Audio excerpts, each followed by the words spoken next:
Have you ever wondered what really happened in the past?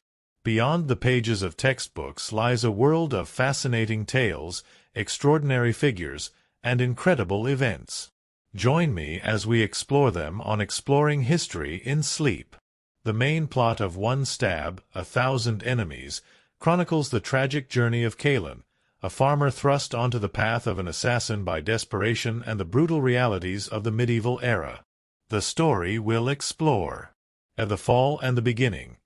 Kaelen, an ordinary farmer, is forced to abandon his honest life when his family faces starvation and the cruelty of their lord. He commits his first assassination clumsily and with profound disgust, realizing this isn't a choice but his only means of survival. The grim reality of the assassin's trade. The narrative will dismantle common romantic notions of medieval assassins. Kaelen lacks formal training, fancy gear, or membership in a mysterious secret society. He learns through deadly mistakes, facing constant hardship, pervasive danger, and betrayal from the very clients who hire him. In a life of solitude and pursuit, each stab Kaelen delivers doesn't just kill a target, it creates 1,000 new enemies, from relentless guards and treacherous clients to superstitious common folk who view him as a monster. Kaelen is forced to live in absolute isolation, constantly moving, hiding, and remaining in a state of hypervigilance. At the price of survival, the story will delve deep into the physical and psychological toll Kaelen endures. He loses his humanity, his trust, and is perpetually haunted by his past. Even when successful, he finds no glory or peace, only a solitary existence, constantly struggling to survive. Ere a tragic end, ultimately, Kaelen discovers there is no retirement for an assassin. He continues his nomadic, aimless existence until the inevitable arrival of death, an unheralded demise, vanishing into eternal oblivion. The story concludes by emphasizing that acts of violence inevitably lead to a chain of unending consequences, transforming the perpetrator into a perpetually hunted soul. Story 1. The Serpent's Whisper. Imagine, if you will, a whisper.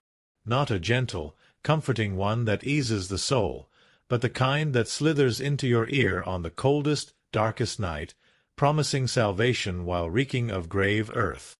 That was how it began for so many in the brutal heart of the Middle Ages, a seductive serpent's hiss in the clamor of medieval desperation. You see, the ballads and troubadours, those weavers of pretty lies, they'll spin you tales of hooded figures, silent as death, gliding through moonlit castles, their blades glinting with a purpose as clear as a winter sky. They'll speak of honor, of swift justice for the wronged, of shadowy masters in distant mystical lands, training acolytes in arts unknown to common men, movements as graceful as a dancer, strikes as precise as a surgeon's scalpel. Forget those sweet, alluring fictions.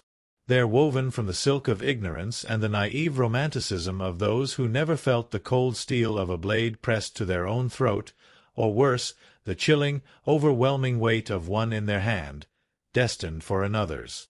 The truth, my friend, is a far grimmer affair. It's a stench of unwashed bodies, stale ale, and the ever-present reek of fear. It's the sticky grime of 1,000 unspoken oaths, the desperate, clawing hunger that gnaws at your gut until all other sense is lost, until thought itself becomes a luxury you can no longer afford.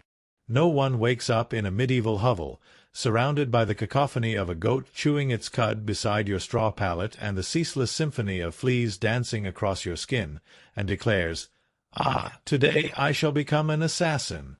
It wasn't a calling, you understand. There was no prestigious guild, no whispered initiation into ancient orders, no grand master with a philosophical beard and cryptic riddles to unlock the secrets of the universe. This wasn't a career path you chose. It was the grim destination of the damned, the last stop on a wretched journey where every other road had either ended in a ditch, dissolved into impassable mud, or simply ceased to exist. Most of these shadowy figures, the ones history barely bothers to footnote, were not the mysterious loners of legend. They were the broken, the dispossessed, the ones chewed up and spat out by a world that cared nothing for their suffering, their humanity, or their very lives. They were peasants driven from their meager lands by famine or an overzealous lord's insatiable greed, soldiers stripped of their dignity and their last copper coin, thieves whose luck had run out too many times, leaving them with nothing but desperation. Or, perhaps, they were simply souls so utterly unremarkable, so far off society's radar, they could vanish without a trace before, during, and after a kill, their existence unnoticed by even the census-takers. If you had land, a title, or even a single scrawny goat to your name, you weren't wielding the dagger. You were hiring someone else to. Those with comfort, even a sliver of it, they lived in the light, or at least the murky, smoke-filled light of their manor halls, pulling the strings of fate. But if your clothes were rags, your stomach a cavern of emptiness, and your face one that could melt into any crowd, leaving no discernible impression, then congratulations. Somewhere, a purse heavy with silver was about to slide across a grimy tavern table, and a name, almost certainly not a pleasant one, would be whispered into your ear. This, then, was the cruel, mocking invitation. Not to silence a noisy candle-maker, nor to rid the village of a particularly troublesome vagrant. No. The names whispered in those desperate moments belonged to the powerful, the protected, a corrupt baron whose tyranny bled his tenants dry, a corpulent bishop whose greed outweighed his piety, a rival lord whose ambition threatened a fragile peace. These were individuals surrounded by dozens of armed men, hidden passages, and moats filled with things that bit.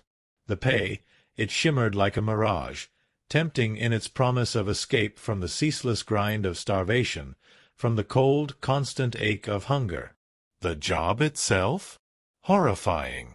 A plunge into the abyss of human cruelty, a definitive, irreversible severing of whatever threads of morality might still cling to your soul. But by the time such an offer reached you, you had nothing left to lose. No family to mourn you, no future to salvage, and certainly no hope of a clean, peaceful end. Your life was already forfeit, merely awaiting the executioner's whim or the silent grip of the plague. And as for perks? Forget pensions, glory, or even a moment of peace. You couldn't exactly hang a sign outside your hovel, quiet eliminations. By appointment only. Discount for bulk kills. No. You were silence incarnate, a phantom moving through the shadows, and your very existence was a secret you guarded with your very breath.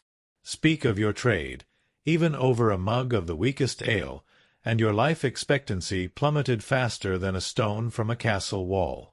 "Oh, yes, I'm a traveling carpet-seller," you'd mumble, your eyes darting nervously around the smoky common room. The stains? Ah, yes, just dye. Difficult stuff, dye. So, you see, the medieval assassin wasn't some dark hero, nor even a grand villain. They were a footnote in the bloody ledger of history, a desperate echo in the long, drawn-out scream of the suffering. And they rarely lived to enjoy the coin, such as it was. Let's dismantle the first myth, shall we? The one about the rigorous training, the hidden monasteries, the candlelit chambers filled with the scent of incense and the soft strains of a meditative flute. There was no montage, no wise mentor with a cryptic smile, no inspirational pep talk before your first plunge into darkness. If you learned anything, it was by the brutal, unforgiving method of not dying the first few times you tried. Most assassins weren't professionals, honed by years of disciplined practice. They were raw, desperate amateurs, gifted with a decent sense of direction, an uncanny ability to climb quietly without triggering an alarm, and a profound, primal fear of capture. If you happened to have military experience, perhaps a brief, brutal stint as a foot soldier, then you might know how to hold a knife properly, how to find the soft spots beneath hardened leather. If not, well, stabbing someone is, in essence, fairly intuitive. But escaping afterward, with both your kidneys still firmly attached to your body and your freedom intact? That, my friend, took more than skill. It took luck. A vast, terrifying, often non-existent stroke of luck. Story 2. Kaelen's empty belly. And so, it was with a hollow ache in his stomach, a chill that had nothing to do with the biting winter wind, that Kaelen, a simple farmer, truly began his descent. He wasn't born for this. His hands, calloused and strong, were meant for the plough, for coaxing life from the stubborn earth, for feeling the rough warmth of a lamb's wool. Not for gripping a dagger, its blade cold and unforgiving against his palm. But the land, his land, had turned against them. Or rather, the Lord had.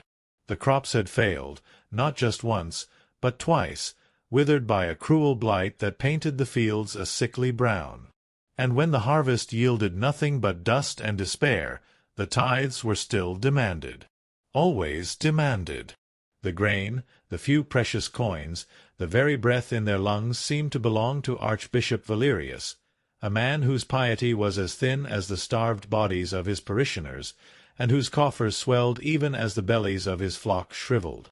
Kaelen remembered the day with a clarity that still made his throat tighten, a memory sharper than any blade.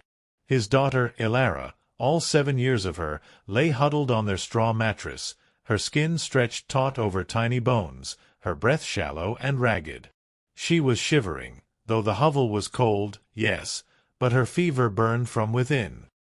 His wife, Lyra, her face etched with a despair that mirrored his own, had been begging, pleading at the manor gates for a handful of grain, a morsel of bread. They were turned away. Mocked. The guards, fat and arrogant, had laughed as they slammed the heavy oak doors shut. That night, Ilara's whimpers had grown fainter. Kaelen had held her tiny, burning hand, feeling the fragile flutter of her pulse against his thumb, and in that desperate silence, something in him had snapped. It wasn't hatred, not exactly. It was something far colder, far more primal. It was the absolute, crushing certainty that if he did nothing, if he clung to his peasant's honesty, his daughter would die. And he would die with her, a hollow, empty shell. It was then that the whisper, that insidious serpent, had found him. A gaunt, cloaked figure, smelling of wood smoke and secrecy, had approached him by the crumbling village well, their face obscured by shadows. He had known Kaelen was desperate, had seen the raw, naked hunger in his eyes, the terror for his child. The figure, later identified as Malachi, a man who trafficked in desperation and death, had offered a solution. Not charity. Never charity. An exchange. A life for a life. A nobleman, Varian, a minor official in the archbishop's retinue, known for his cruelty in collecting the very taxes that starved Kaelen's family, would fall. And in return, a pouch of silver, enough for medicine, for food, for a chance. Kaelen had recoiled, the thought like venom in his veins. He was a farmer, a husband, a father. Not a murderer. But then Ilara's fading breath, Lyra's silent tears, had echoed in his mind. The choice, if one could call it that, was brutally simple. Cling to his soul and watch his family perish, or stain his hands and give them a chance to live. The night of the kill was a blur of terror and instinct. Kaelen had found Varian in a small, ill-lit inn, bloated with ale and boasting loudly of his latest collections. Kaelen, with a borrowed rusty dagger hidden beneath his threadbare tunic, had moved like a ghost, propelled by a desperate, terrifying clarity. He remembered the stench of stale ale, the sudden lurch in his stomach, the sickening crunch as the blade found flesh. Varian's eyes, wide with shock, had stared at nothing as his life drained away onto the grimy floor. There was no theatrical flourish, no silent expertise. Just a clumsy, desperate thrust, fueled by a primal need to survive, a horrifying act that left Kaelen trembling, drenched in a cold sweat that had nothing to do with the night air. He had fled, stumbling through the dark alleys, the taste of bile in his mouth, the metallic tang of blood seeming to cling to his very tongue. He reached his hovel, gasping, collapsing beside Lyra, the silver pouch heavy and obscene in his shaking hand. Ilara's fever had already broken, her breathing more even. Lyra's eyes, dull with grief moments before, now flickered with a desperate, fragile hope. But Kaelen, watching them, felt nothing but a profound, sickening emptiness. He had saved them. But at what cost? He had taken a life, clumsily and terribly, and in doing so had severed something within himself, a thread of innocence that could never be rewoven. The world, he knew then, would never look the same. And the chilling reality was, this was just the beginning. The coin in his hand felt like a curse, a promise of more blood to come, a silent invitation to a life he never wanted. His first stab was done, but the echoes of it, he knew, would haunt him forever. Story 3. The First Stain of Varian. The memory of it still clawed at Kaelen's throat, a cold metallic taste that no amount of stale water could wash away. It wasn't the silent, graceful dance of death depicted in whispered tavern tales. This was brutal, clumsy, and utterly sickening. He had watched Varian, the archbishop's vile tax collector, from the murky shadows of the inn's common room. Varian, a corpulent man, red-faced and loud, was boasting of his day's takings, his booming laughter echoing like a hammer blow against Kaelen's raw nerves. Each word of the collector's self-congratulatory bluster was a fresh wound, a reminder of Ilara's fading breath, of Lyra's silent, desperate tears.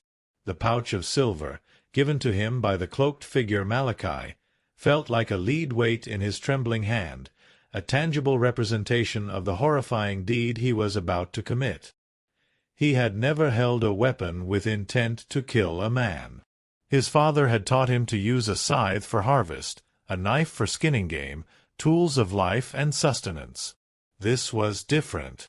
This was an implement of pure, unadulterated death.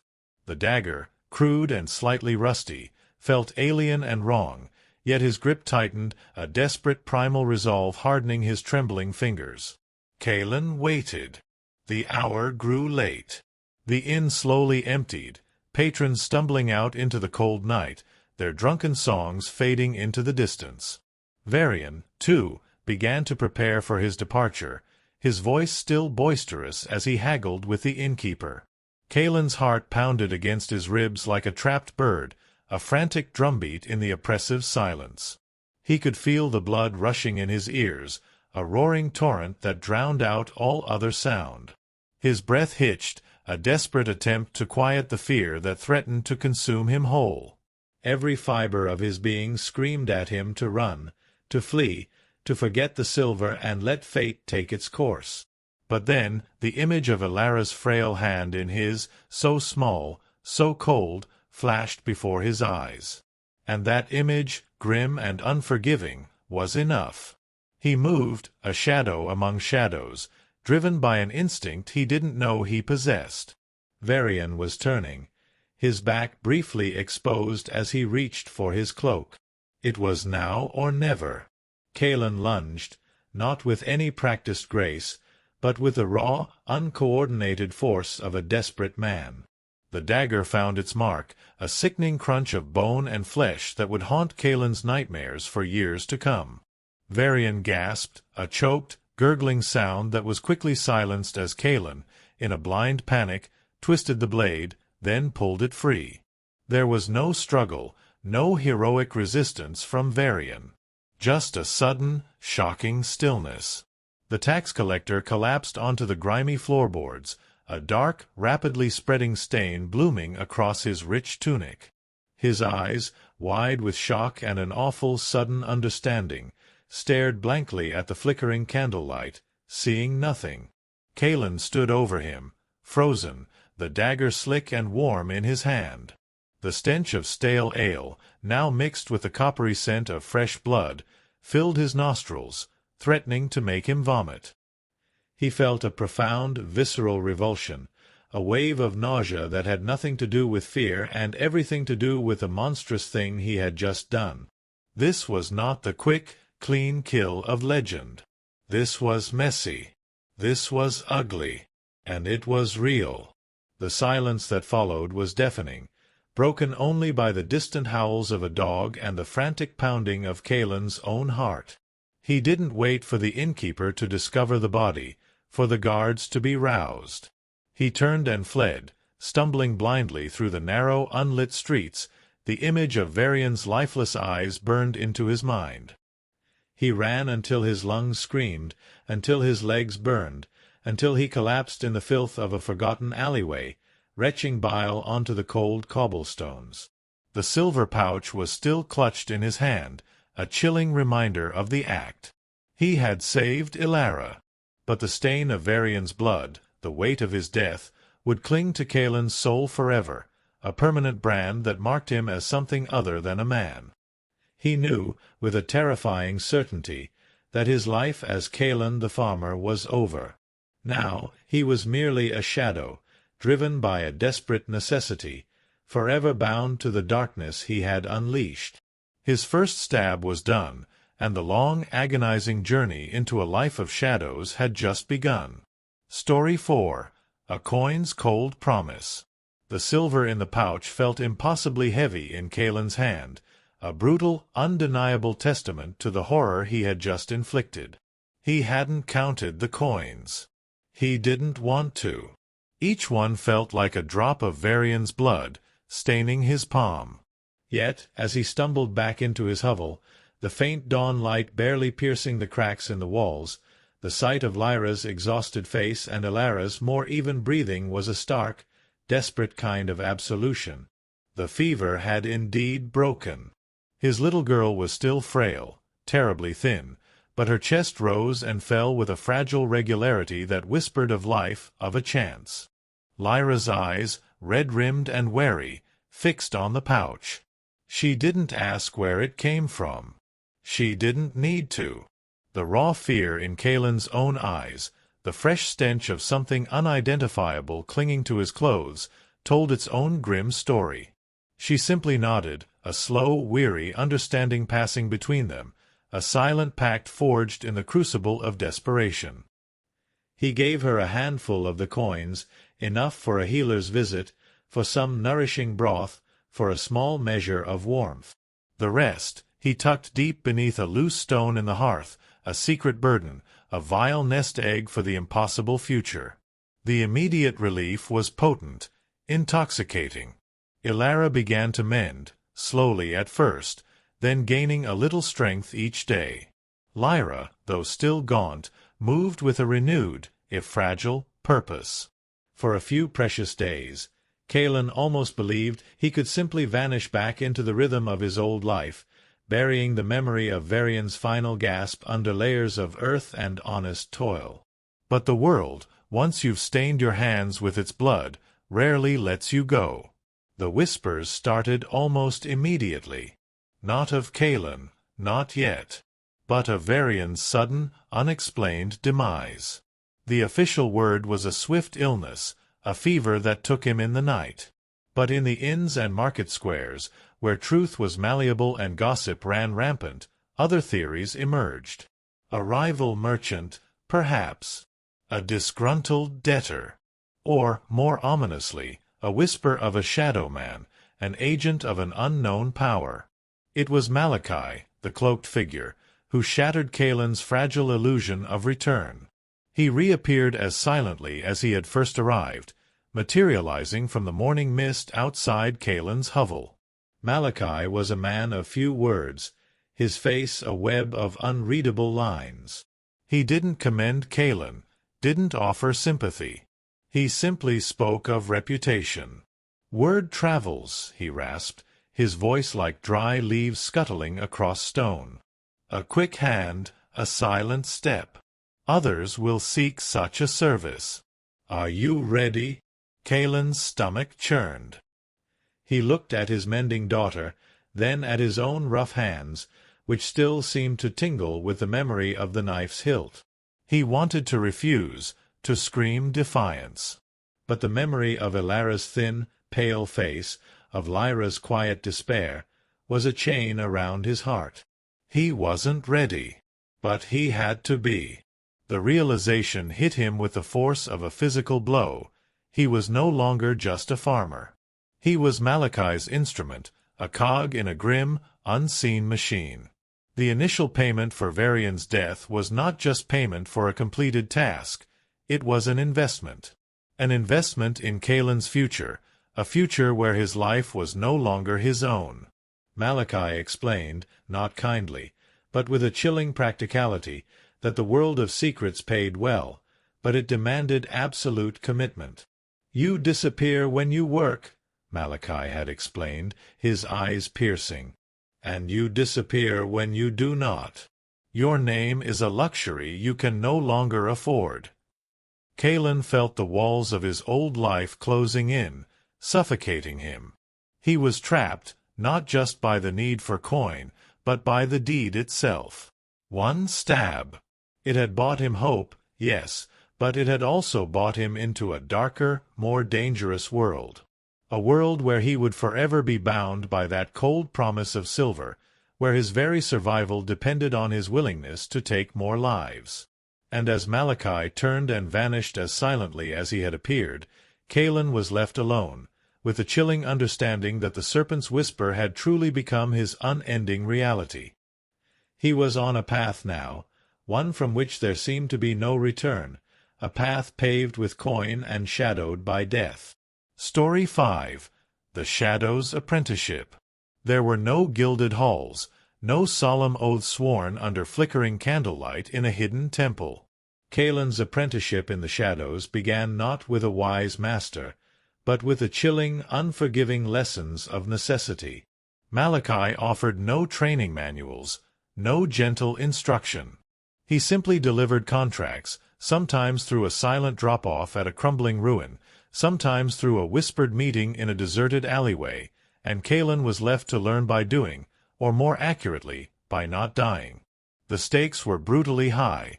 Every mistake could be his last. His first few assignments after Varian's death were small, almost mundane in their grimness. A petty merchant who owed too much to the wrong people. A particularly zealous bailiff who had overstepped his authority. Each kill, while less emotionally shattering than the first, was a terrifying dance of ineptitude and sheer luck. Kaelen learned to move through the dark not with stealth, but with desperate caution, tripping over loose stones, fumbling with rusty locks, his heart hammering against his ribs. He learned that a loud cough from a guard could mean sudden death, and the scent of wood smoke could betray his hiding place. He discovered that while a knife was simple to use, wielding it silently, without a telltale grunt or the accidental clatter against armor, was an entirely different art. He developed his own crude methods, born of sheer necessity. He learned the subtle art of listening, deciphering the rhythm of a guard's patrol by the creak of their boots, the jingle of their keys, the exact moment they might turn their back to scratch an itch. He spent hours, sometimes days, observing, a ghost in the periphery of his target's life, memorizing habits, weak points in their security. There was no sparring with wooden swords, no acrobatic leaps from rooftops. Instead, Kaelen would practice in the dead of night, scaling the hovel's flimsy walls, creeping through the sparse woods near his home, his movements stiff, awkward, but driven by a primal need for survival. He learned to fall quietly, to roll and absorb the impact, to climb without dislodging loose stones that could send a cascade of noise echoing through the night. His body became a landscape of bruises and scraped knees, a testament to his painful, solitary education. The weapons he used were always basic, always scavenged. The crude dagger he'd used on Varian was replaced by another, then another, often pilfered from a sleeping guard or bought for a pittance from a shadowy dealer in the market. He learned to sharpen them himself, spending long, lonely hours by the glow of a hidden lantern, the rasping sound of stone against steel a grim lullaby. He never owned a true blade, a polished, balanced piece of craftsmanship. His tools were extensions of his desperation, a sharpened shard of metal, a length of coarse rope for a garrote, even a heavy rock when caught unawares. These were not the elegant instruments of a master. They were the desperate implements of a man fighting for his next breath. He also learned about fear. Not just the fear of being caught, though that was a constant, icy companion, but the fear of the target. These people, unlike Varian, were often wary, perhaps even suspicious. They had enemies, and they knew it. Kaelen had to learn to read faces, to distinguish genuine relaxation from feigned complacency. He learned to identify the telltale signs of a man who slept with a dagger under his pillow, or one who always had a trusted guard within earshot. This wasn't about fancy tactics. It was about the brutal psychology of survival, about sensing the vulnerability in a room, the crack in a carefully constructed facade. The mental toll was immense. He couldn't speak of his grim lessons to Lyra, not truly. How could he explain the suffocating silence of a kill, the lingering stench of blood, the cold dread that settled in his bones after each deed? He grew quieter, his gaze more distant, his expressions harder. Lyra, bless her weary soul, saw the change but never questioned it, understanding that some doors, once opened, could never be closed. Kaelen was no longer the man who tilled the soil.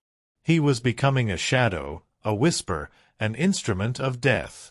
This was his true apprenticeship, forged in fear and desperation, sharpening not just his crude blade, but the very edges of his soul. And as the dark reputation of this nameless shadow began to spread, so too did the invisible threads of consequence, tightening around Kaelen with every silent, desperate step he took. He was learning to be an assassin, yes, but he was also learning to be eternally hunted. Story 6. Whispers on the Wind. The chilling truth about anonymity in the Middle Ages, especially for someone engaged in Kaelen's grim trade, was that it was a double-edged sword. You needed to be unseen, unheard, a ghost in the crowd. Yet, paradoxically, if you were effective, if your actions truly changed the course of local events, whispers would inevitably begin. Not whispers of Kaelen the farmer, for that life was already buried, but whispers of him, the shadow man, the ghost of the alleys, the one who made problems disappear. And every whisper, however vague, was a new, unseen enemy. It started subtly. A merchant, once notoriously tyrannical, suddenly fell ill and died, his reign of terror abruptly ended. A corrupt town official, known for his exorbitant fees, was found lifeless in his bed, a single, clean puncture wound in his chest. These events, inexplicable to the common folk, began to coalesce into a chilling pattern. People didn't speak of a specific killer, but of a killer. A force. They say, a nervous stable boy might mutter over a tankard of weak ale, that if you anger the wrong sort, a chill descends upon your home, and come morning, you find only silence. This nascent reputation was a terrifying thing.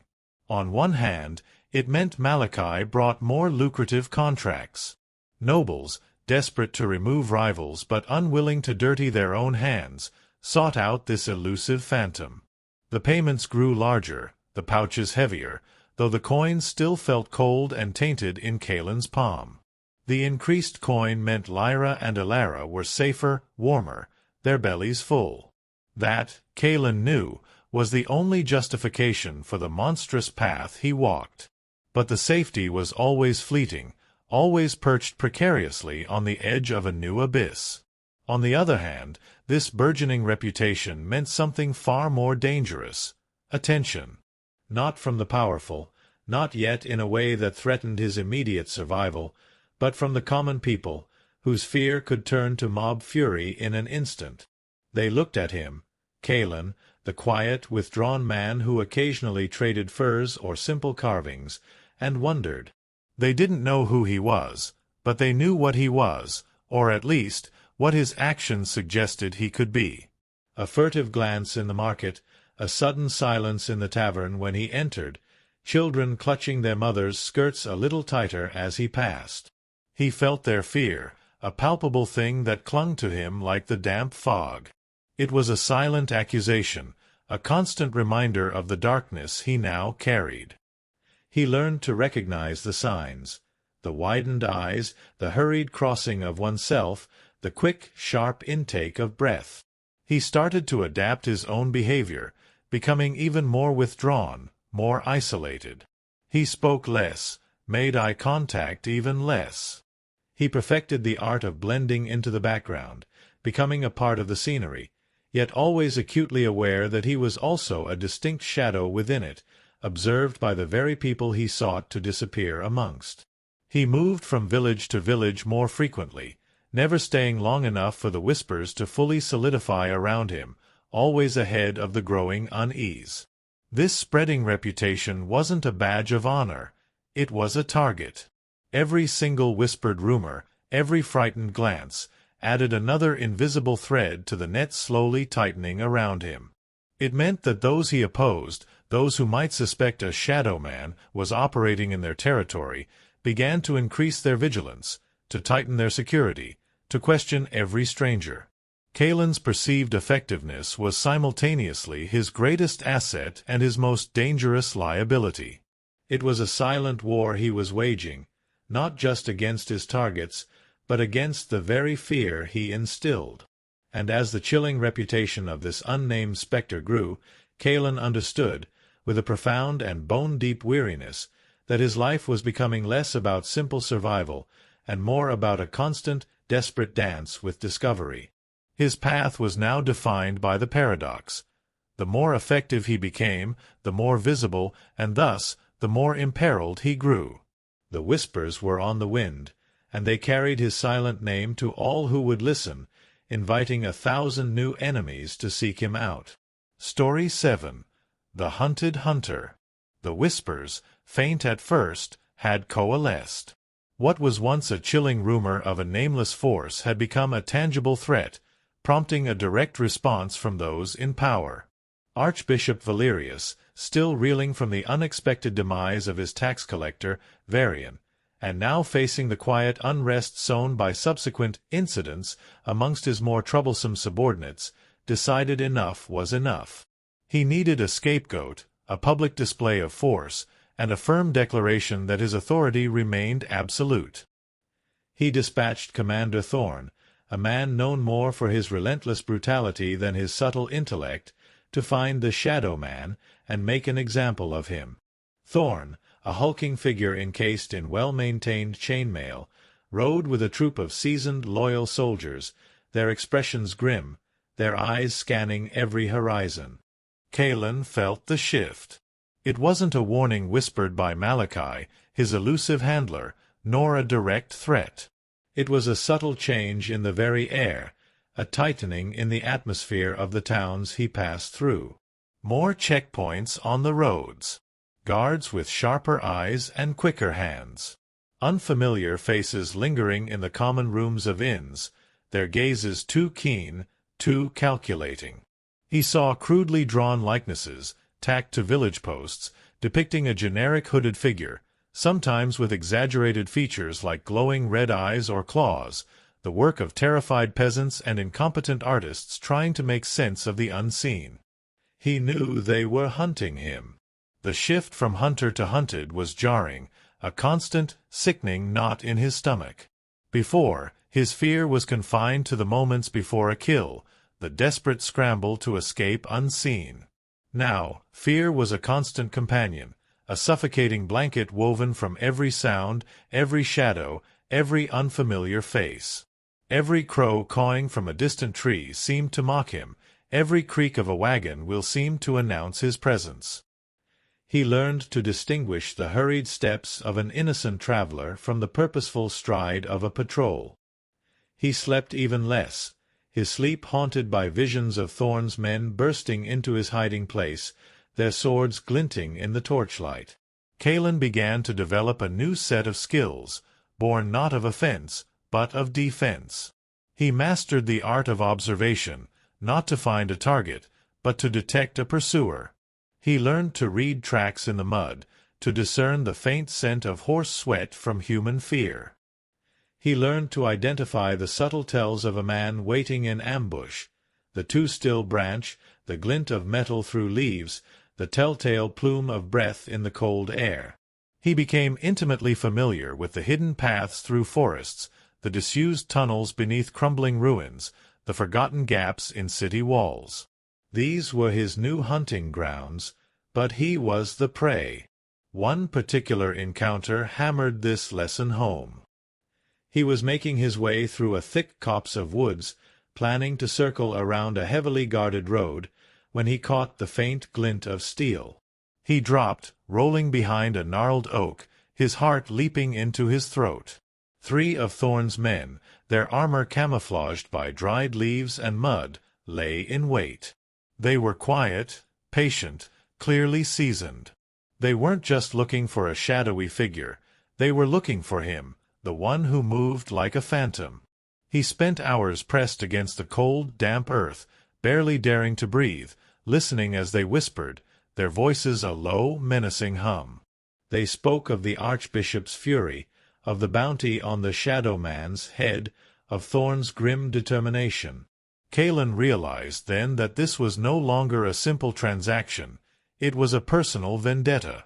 He managed to slip away that day, melting into the deeper woods as dusk fell, but the encounter left him profoundly shaken. He was no longer just fulfilling contracts. He was actively engaged in a deadly game of cat and mouse with a highly motivated, well-equipped adversary. Commander Thorn was a predator, relentless and cunning, and he would not rest until Kaelen was brought to justice, or rather, to Thorn's version of it. The hunt had begun, and Kaelen, the former farmer, the reluctant assassin, was now truly the hunted hunter, his every move scrutinized, his every step a potential trap. The vastness of his enemies, born from that one desperate stab, now felt terrifyingly real, closing in from all sides. He was alone, and the chase had just truly begun. Story 8. The Shifting Sands of Trust. In a world where every shadow could hide a blade, and every friendly smile could conceal a venomous intent, trust was not just a luxury, it was a lethal vulnerability. Kaelen learned this lesson not in a moment of grand betrayal, but through 1,000 subtle shifts, a creeping understanding that to rely on anyone was to invite your own demise. He was a phantom, and phantoms could not afford allies. Malachi, his sole contact, remained an enigma, a figure as elusive as the wind. His payment was reliable, yes, but there was no warmth, no shared purpose, just the cold transaction of death for coin. Kaelen tried, in his early days, to find fragments of common ground in the underworld. He sought out fence dealers who promised discretion, innkeepers who turned a blind eye for a few extra coppers. But he soon discovered that loyalty was a currency worth less than dirt. A handful of silver from Commander Thorn's men could buy away any man's silence, any man's oath. He'd seen it. He'd narrowly escaped it. A seemingly harmless stable boy who had once given him shelter suddenly developed an inexplicable interest in Kaelen's movements, his eyes following Kaelen with an unsettling intensity. A whispered warning from an unknown source led Kaelen to abandon a planned rendezvous just minutes before Thorn's men swept through the exact spot. It became clear, no one was truly on his side. Then came the encounter with Lyra, not his wife, but another Lyra, a different kind of shadow, a woman who trafficked in information. She was a merchant's daughter, or so she claimed, disgraced and living on the fringes, her keen eyes missing nothing, her ears catching every illicit whisper. Kaelen had stumbled upon her in a grimy, forgotten corner of a bustling marketplace, a place where stolen goods changed hands faster than reputations. She had approached him, her face partially obscured by a dark hood, her voice low and surprisingly steady. "They're asking for a man who moves like the night," she'd said, her gaze unwavering, "one who leaves no trace but terror. They offer good coin." Kaelen had tensed, his hand instinctively going to the crude dagger he always kept concealed. But Lyra hadn't flinched. She merely offered him a small, folded piece of parchment. It was information, The patrol schedule of a particularly difficult guard captain, details of his predictable weaknesses. It was accurate. Too accurate. It led to Kaelen completing a perilous contract that very night, one that would have been impossible without her insight. She hadn't asked for payment then, only for him to remember her. Their relationship, if one could call it that, became a delicate dance. Lyra would leave snippets of information in prearranged hidden spots, a specific notch carved into a crumbling wall, a loose stone in a forgotten well. Kaelen would leave payment, never seeing her face to face. He suspected she worked for others, that she was a double dealer, selling secrets to both sides of the endless conflicts. He trusted her information, yes, because it always saved his skin or led to a successful kill. But he never trusted her. Not truly. He saw the cold calculation in her eyes, the professional detachment that mirrored his own. She was a resource, a necessary evil in a world where even information cost lives.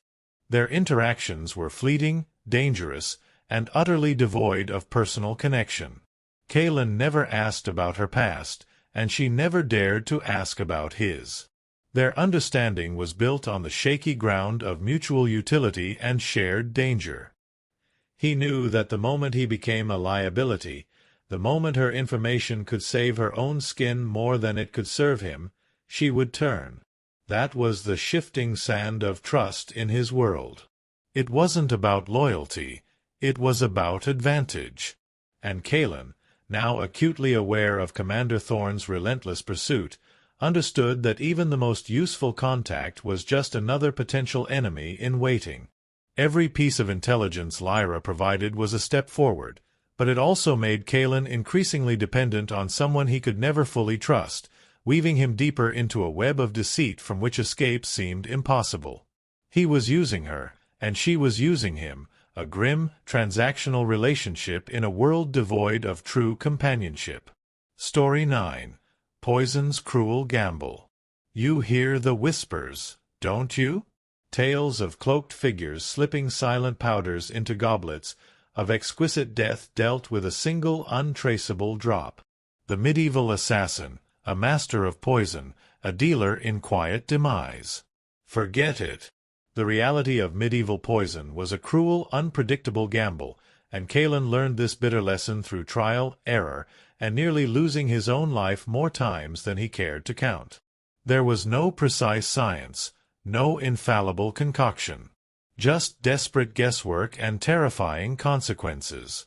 His first experience with what Malachi called the quiet way involved a minor nobleman, a notoriously loud and boorish man named Baron Silas, who frequently held feasts. The client, a rival merchant tired of Silas's bullying, wanted a slow, debilitating illness, something that would appear natural. Malachi provided Kaelen with a small pouch of dried herbs, a handful of dull green leaves and dark berries. A few pinches in his wine, Malachi had rasped, will cause a fever and flux. A few more, over time, and he'll waste away. Too much, and he'll die screaming, and everyone will know. The vagueness was terrifying. Kaelen wasn't an alchemist. He was a farmer. His knowledge of plants extended to what grew in the fields and what cured a simple cough, not what brought a man to his knees. He spent days observing the Baron's kitchen, trying to find a moment of chaos, a distracted cook, a way to slip the herbs into Silas's personal wine goblet. The kitchen was a maelstrom of activity, steam, and shouting. Servants bustled everywhere, stirring immense cauldrons, chopping vegetables with reckless abandon. The idea of discreetly adding anything felt impossible. He finally managed to bribe a scullery made with a silver coin from Varian's blood money, a coin that felt heavy with dread. She agreed to point out Silas's personal wine pitcher.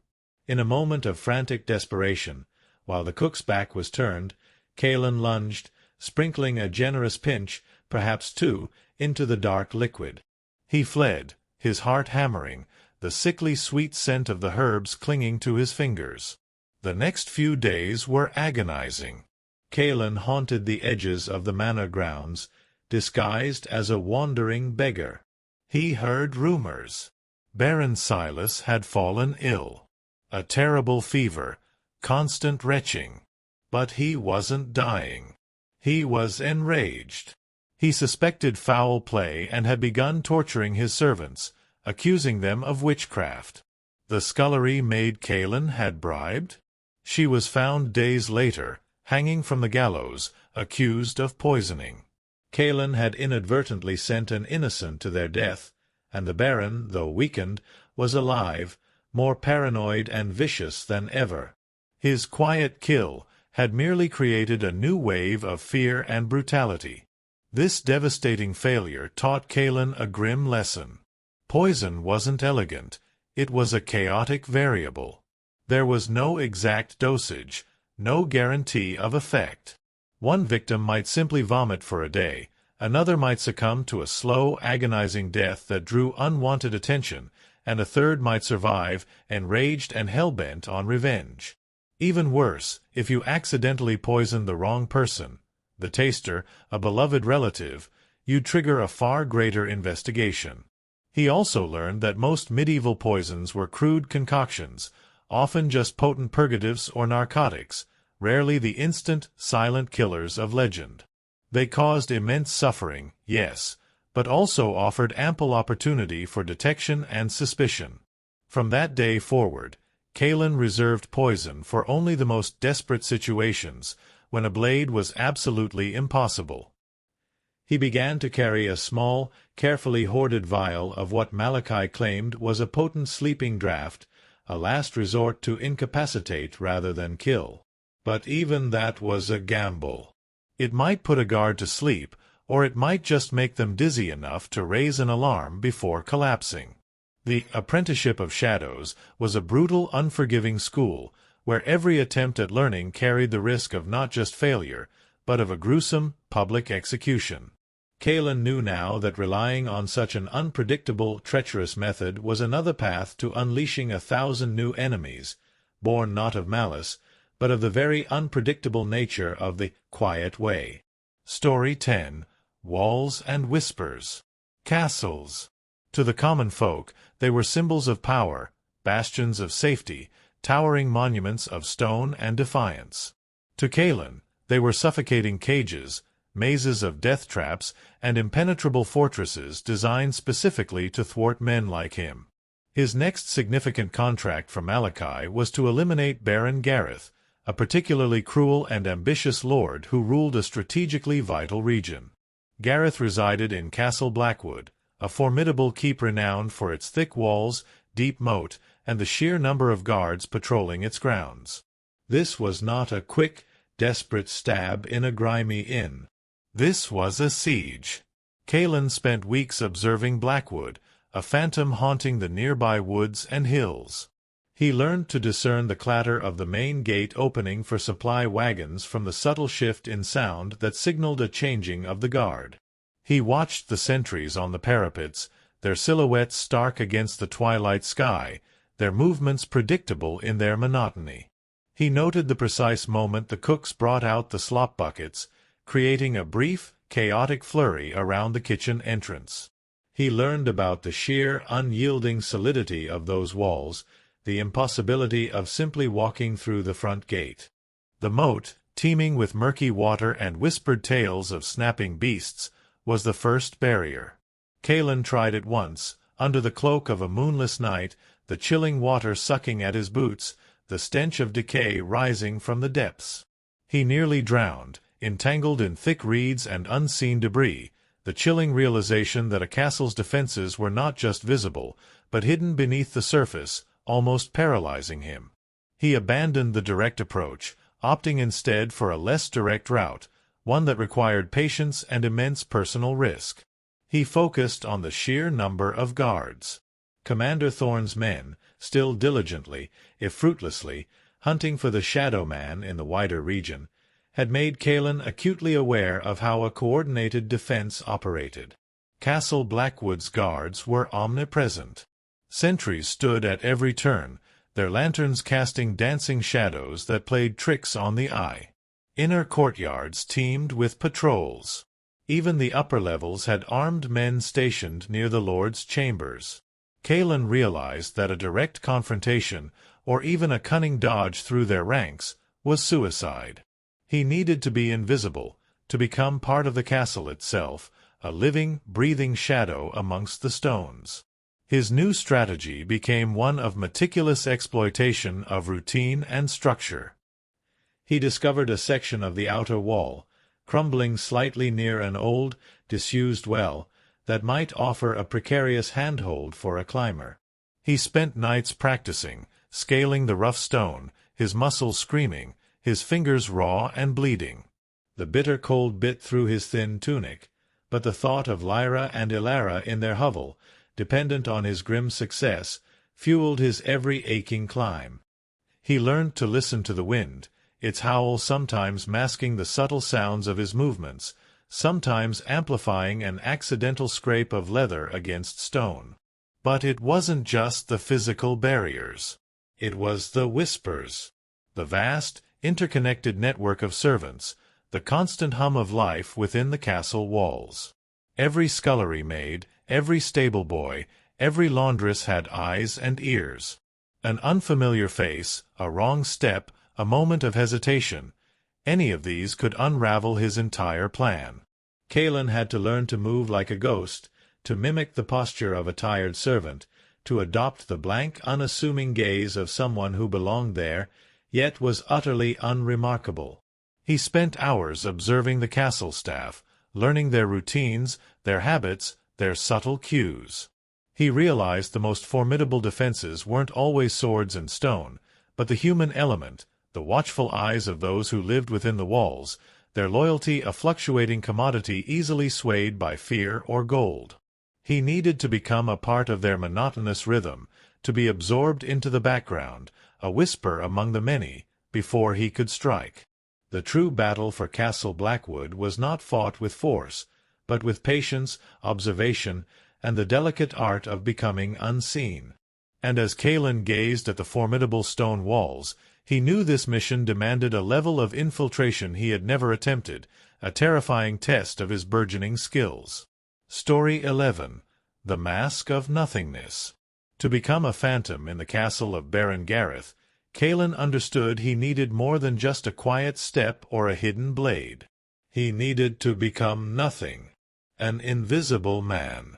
Not through magic, but through the meticulous craft of appearing utterly unremarkable, a trick far more challenging than any acrobatic feat. Forget the sleek, custom-fitted black garb of fictional assassins. Kaelen's disguises were born of desperation and the grim understanding of medieval social stratification. His first attempt was to blend in as a wandering beggar, which was easy enough, given his gaunt frame and worn clothes. He tried to approach the castle gates, hoping to slip in during the morning rush of traders and supplicants. But the guards, accustomed to such sights, dismissed him with a dismissive wave and a snarl, their eyes sharper than he'd anticipated.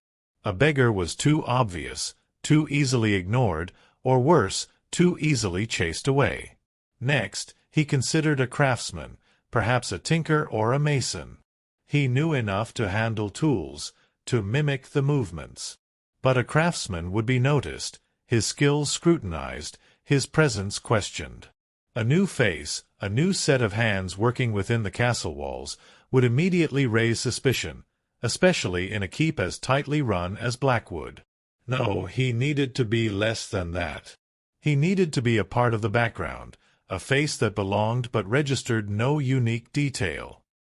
He observed the castle's lowest rung of servants, the scullery maids, the stable boys, the laundresses, the men who cleaned the cesspits.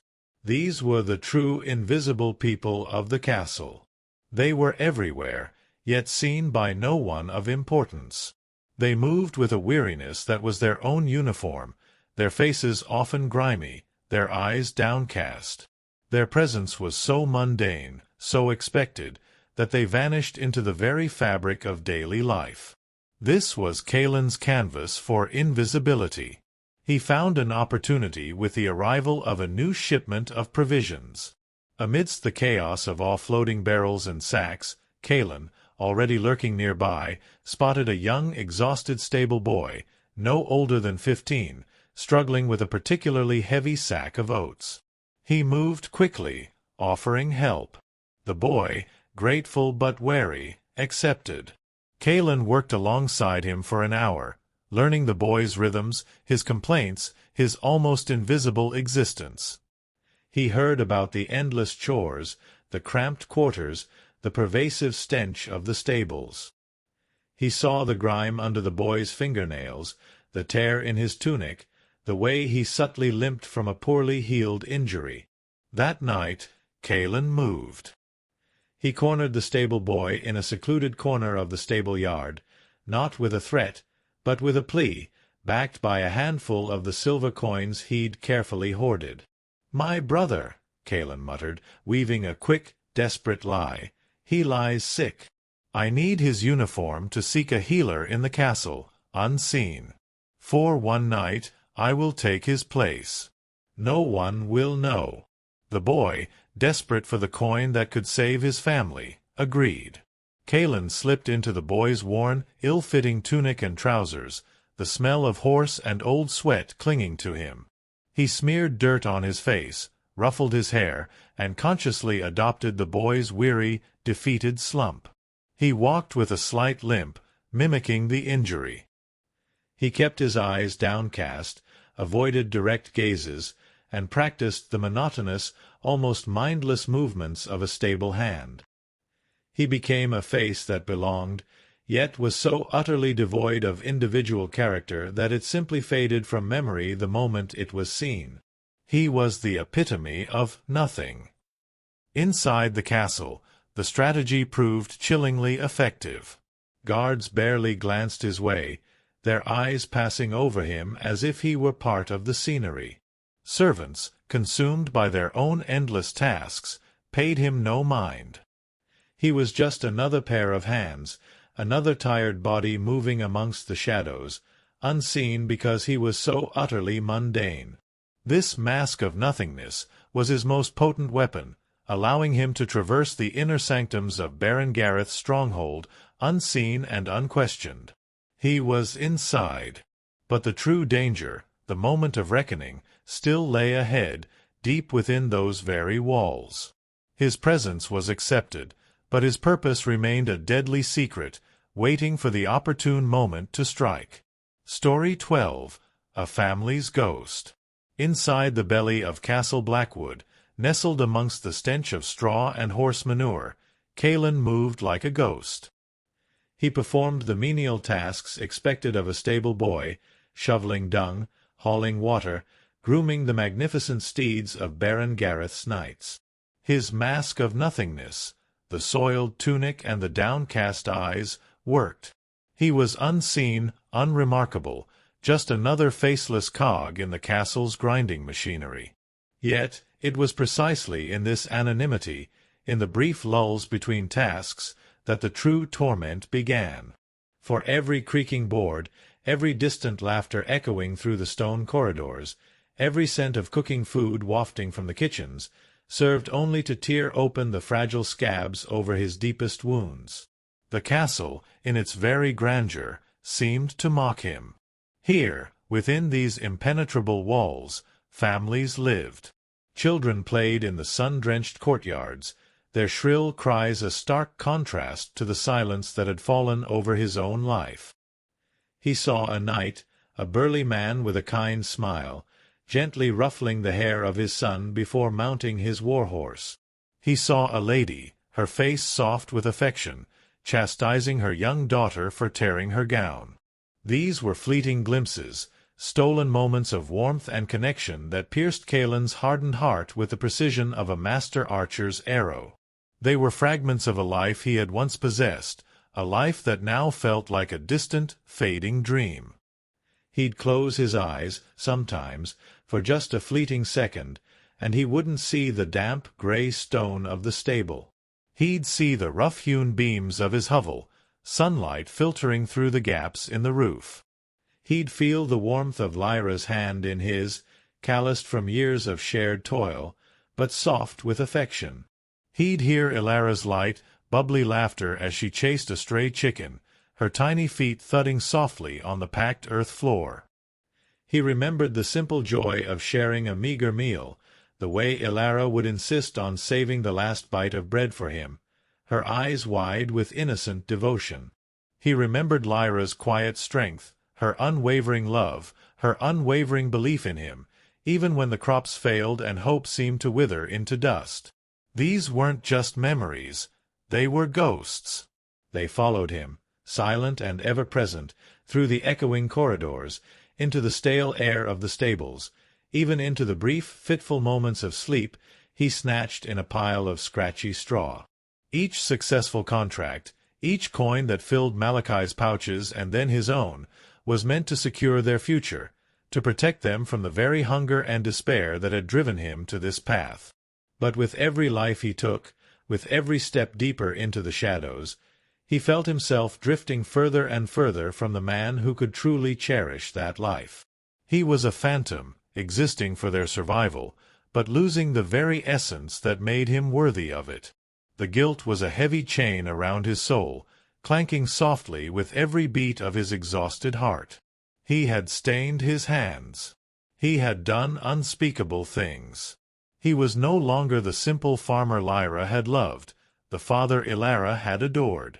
He was a killer, and that identity, once forced upon him, now felt indelibly etched onto his very being. How could he ever return to the warmth of their embrace, knowing the darkness he carried within him? This internal battle, the constant war between his grim actions and the purity of his motivations, was far more exhausting than any physical confrontation. It was a gnawing ache, a slow, relentless bleed of his spirit. One afternoon, while cleaning out the stalls, lost in a particularly vivid memory of Ilara's sweet, childish voice, Kaelen nearly missed it. A low, guttural growl. He snapped back to reality, his eyes wide. A stable dog, a huge, shaggy beast with teeth like daggers, was watching him, its hackles raised, its eyes fixed on Kaelen's hands. He had, without realizing it, paused in his work, his movements stiffened by the ghost of his past, making him appear strange, out of sync with the natural rhythm of the stables. The dog, sensing his unnatural stillness, his inner turmoil, had reacted. It was a near miss, a stark reminder that his internal world, however consuming, could betray him in the very real, very dangerous present. He forced himself back to the task, burying the memories deep, pushing them down into the darkest recesses of his mind. He couldn't afford such distractions. He couldn't afford to be human. Not here. Not now. The ghosts of Lyra and Ilara were his strength, his motivation, yes, but they were also his greatest weakness, a constant lure pulling him away from the sharp, brutal focus required for survival. He would remember them, yes, but only in the quiet, desolate hours, when the castle slept and his own demons were his only companions. The constant, draining battle to suppress these memories, to keep his mind sharp and his focus absolute, became a new, insidious price he paid for his existence. And he knew, with chilling certainty, that the only way to protect them was to ensure that the man he was becoming remained a secret, even from himself. Story 13. The Price of Silence. The castle's stone walls, once a formidable physical barrier for Kaelen, now became a chilling metaphor for the fortress he had to build around himself. His disguise as a stable boy, his mask of nothingness, wasn't just about blending in, it was about absolute, impenetrable silence. Not just with his tongue, but with his very being. For in this world, where whispers could lead to gallows, and suspicion could invite the torturer's rack, his true identity, his very purpose, was the most dangerous secret of all. He had learned early on that even a single, unguarded word could be fatal. A moment of complaint to a fellow stable hand, a shared jest, a flash of genuine emotion, these were all avenues for discovery. The castle was a labyrinth of eyes and ears. The Lord Spymaster might have his network, but every disgruntled servant, every gossiping laundress, every curious child was an unwitting informant, a potential thread that could unravel his meticulously constructed facade. Commander Thorne's men were still actively searching for the Shadow Man, and Kaelen knew they wouldn't hesitate to tear apart every corner of the kingdom if it meant finding him. This demand for absolute silence wasn't easy. Kaelen had been a farmer, a man who exchanged pleasantries with his neighbors, shared stories around a communal fire. Now he became a sentinel of his own thoughts, a jailer of his own emotions. He learned to keep his gaze neutral, his expression blank. He perfected the art of the non-committal grunt, the vague nod, the answer that revealed nothing. When asked a direct question about his past, he would mumble about a distant village, a family lost to plague, a common enough tragedy that invited no further inquiry. He built a wall around his mind, allowing no flicker of memory, no surge of anger or despair, to betray the dangerous truth hidden beneath his rough exterior. The weight of this silence was immense. He couldn't speak of Lyra and Ilara to anyone, not even to himself in anything louder than a silent, agonizing whisper in the dead of night. Their very existence, their safety, depended on him remaining a ghost. He couldn't share the crushing guilt of Varian's death, or the terror of his near misses. There was no confidant, no sympathetic ear to unburden his soul. Every mission, every close call, every act of violence was absorbed silently, internalized, compounding the invisible scars on his spirit. This extreme isolation bled into every aspect of his existence. He ate alone, always found a secluded corner to rest, and made sure his movements were always predictable yet unremarkable. He cultivated an air of quiet diligence, a man focused only on his tasks, nothing more. He avoided eye contact, not out of shyness, but out of a desperate need to not engage, to not offer any window into the depths of his being. He had to be utterly forgettable, a part of the castle's backdrop, a stable hand who came and went without leaving any impression, any question, any thought in the minds of others. The greatest danger often came not from a direct interrogation, but from casual conversation, from the unexpected kindness of another human being. A warm smile from a kitchen maid, a shared joke with a younger stable boy, these moments, fleeting glimpses of human connection, were the hardest to resist. His heart, starved for warmth, would yearn to respond, to acknowledge the kindness, to be seen. But he knew that to allow himself even a moment of genuine interaction was to risk everything. A simple, honest response could lead to another question, a desire to know more, and eventually, to the unraveling of his carefully constructed silence. So, he learned to rebuff, subtly and gently, but firmly. A polite refusal of a shared meal. A quick turn of the head when a conversation became too personal. He became adept at deflecting curiosity with feigned shyness or a sudden preoccupation with a task. It was a constant, exhausting performance, an internal battle to suppress the natural human desire for connection. This absolute adherence to silence was the cornerstone of his survival, the unyielding price of his continued existence. It ensured his safety, yes, but it also ensured his profound, agonizing loneliness. He was a man who moved through the world like a breath of air, unseen, unheard, unknown. And in this terrifying silence, Kaelen knew he was slowly losing himself, becoming the very nothingness he pretended to be.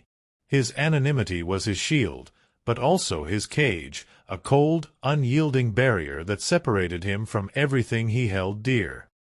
He could protect his family, but he could never truly return to them, for the man who would come back would be a stranger, forged in the crucible of his own enforced silence. Story 14. The Client's Double-Edged Blade. You might imagine in this grim trade that the client is your protector, your benefactor, the one who holds your livelihood, and therefore your safety in their hands. You'd be wrong. For Kaelen, the clients were often more dangerous than the targets themselves, their payments a double-edged blade that cut deeper than any dagger. He learned quickly that while Malachi might be the intermediary, the true power lay with the unseen hand paying the coin, and that hand was rarely clean, rarely honorable, and never truly trustworthy. The first few times, the payments were straightforward. A pouch of silver, delivered as promised after the deed was done. But as Kaelen's reputation, however whispered and phantom-like, began to grow, so too did the complexity and the treachery of the contracts. Powerful lords, ambitious merchants, even disillusioned church officials, all sought the shadow man. And with their rising status came a rising tide of cunning and ruthlessness that made Varian's initial, simple murder seem almost quaint.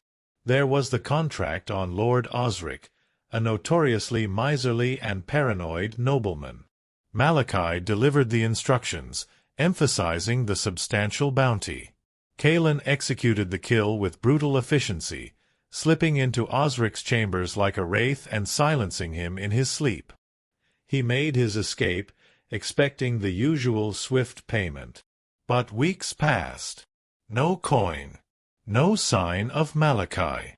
Kaelen, desperate and wary, finally sought out his elusive contact, only to be met with a shrug and a chilling explanation. "Lord Osric's family," Malachi rasped. "They deny he was murdered. Say he died of a sudden apoplexy. They refuse to pay for a natural death. And to prove it was murder? That would expose their shame and your involvement. No payment." Kaelen felt a cold fury. They had used him, then simply cut him off, denying the very act they had paid for, knowing he could never protest without revealing his own deadly secret. He had committed a grave sin, risked his life, further stained his soul, all for naught. The lesson was brutal. Never trust a client's word alone. Their convenience outweighed any sense of obligation. Their desire to avoid scandal was stronger than their commitment to payment. But the treachery could run deeper. On another occasion, Kaelen was hired by a cunning baron to eliminate a rival duke.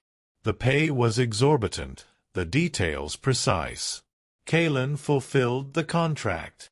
Days later, he found himself being hunted not just by the duke's grieving knights, but by the baron's own men. It turned out the baron, a master of deceit, had hired Kaelen not just to remove his rival, but to simultaneously create a convenient scapegoat. By making Kaelen the prime suspect, he could deflect all suspicion from himself, feign outrage, and even join the hunt, solidifying his image as a righteous leader seeking justice for his fallen peer.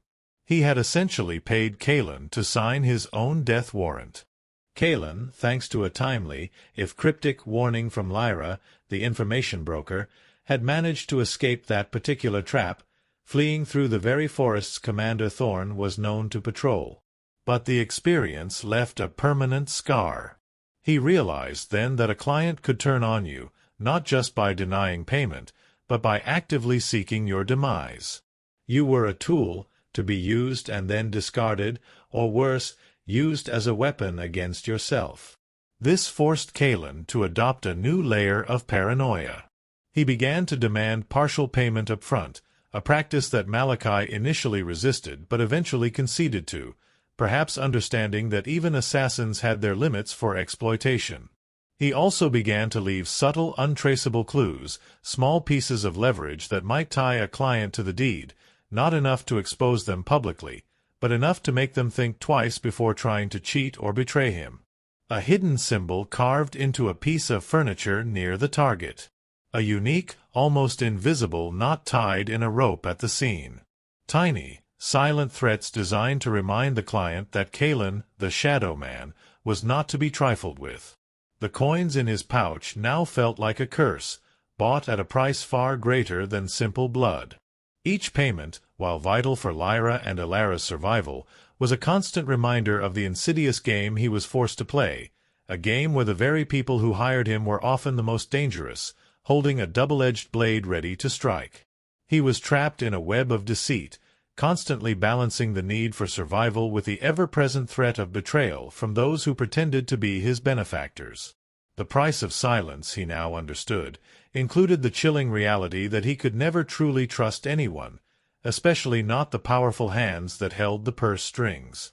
Story 15. A cold bed, a sharper edge. Forget the romanticized notions of an assassin's lair, a hidden sanctuary filled with exotic comforts and silent shadows.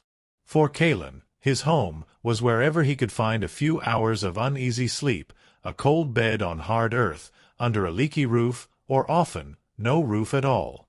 This wasn't a choice. It was the brutal reality of a life lived on the run, a constant, grinding battle against the elements and the relentless pursuit of Commander Thorne's men. And every night spent shivering, every morning woken by aches, sharpened his edge, honing his survival instincts to a terrifying degree. After the harrowing experience with Lord Osric's betrayal and the near capture by his supposedly allied forces, Kaelen knew he couldn't stay in any one place for long. The luxury of a stable hovel, even a shared one like the one he briefly occupied in Castle Blackwood, was gone. He became a true wanderer, a ghost drifting across the medieval landscape, his possessions limited to what he could carry on his back, a few meager changes of clothes, a waterskin, a small pouch of dried meat or hardtack, and his ever-present crude dagger. His nights were spent in abandoned barns, the straw offering scant warmth against the biting wind. He'd huddle in the ruins of forgotten cottages, the crumbling walls offering little shelter from the rain.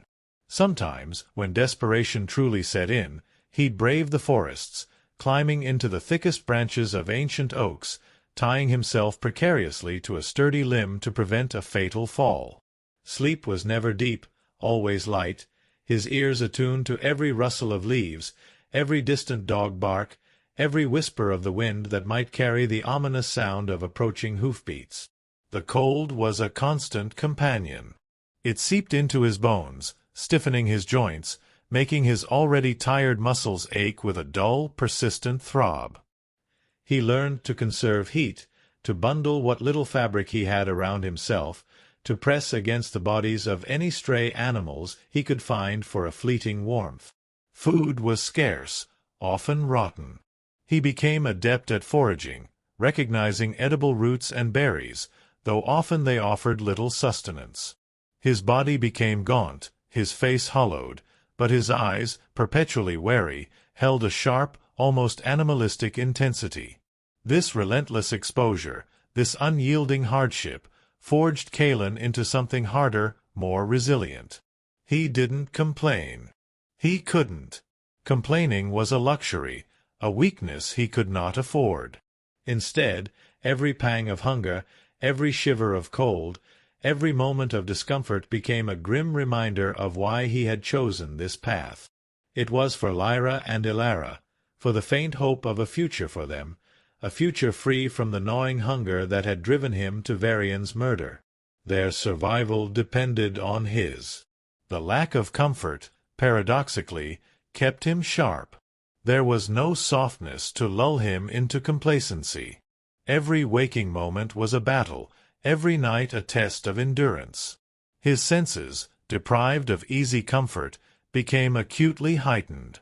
He could smell wood smoke from miles away, differentiate the rustle of a mouse from the tread of a boot. He could identify the faint scent of rain before the first drop fell, giving him precious moments to seek what meager shelter he could find. His mind, stripped of all distractions, became a finely tuned instrument of survival, always calculating, always assessing threat. He learned to move silently not just to approach a target, but to evade detection while simply walking. He developed a deep understanding of terrain, of how to use the landscape to his advantage, how to melt into the shadows of a forest, how to disappear into the fog along a riverbank. His very existence became a testament to adaptability, to enduring the unbearable. But this ceaseless struggle came at a profound cost. The cold, the hunger, the constant threat, they carved away at his humanity, eroding his memories of warmth and connection. His bed was cold, yes, but so too was the growing space within his heart, slowly being filled by the unyielding demands of survival.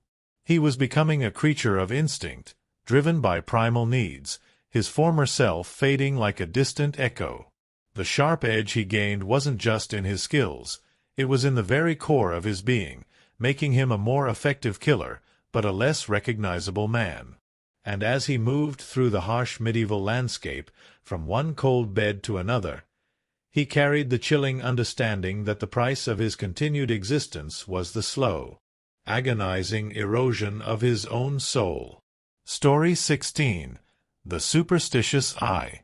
In the grim and often bewildering world of the Middle Ages, fear was a potent force, as tangible as the cold stone of a castle wall. When inexplicable events occurred, a sudden death, a string of misfortunes, a powerful lord inexplicably falling ill, the common folk rarely sought rational explanations. Instead, their minds, steeped in centuries of folklore and religious dogma, turned to the supernatural. And for Kaelen, the Shadow Man, this meant becoming not just a hunted killer, but a creature of fear, a figure of dark superstition. The whispers that followed him were no longer just about a silent hand or a cunning mind. They evolved into something far more chilling.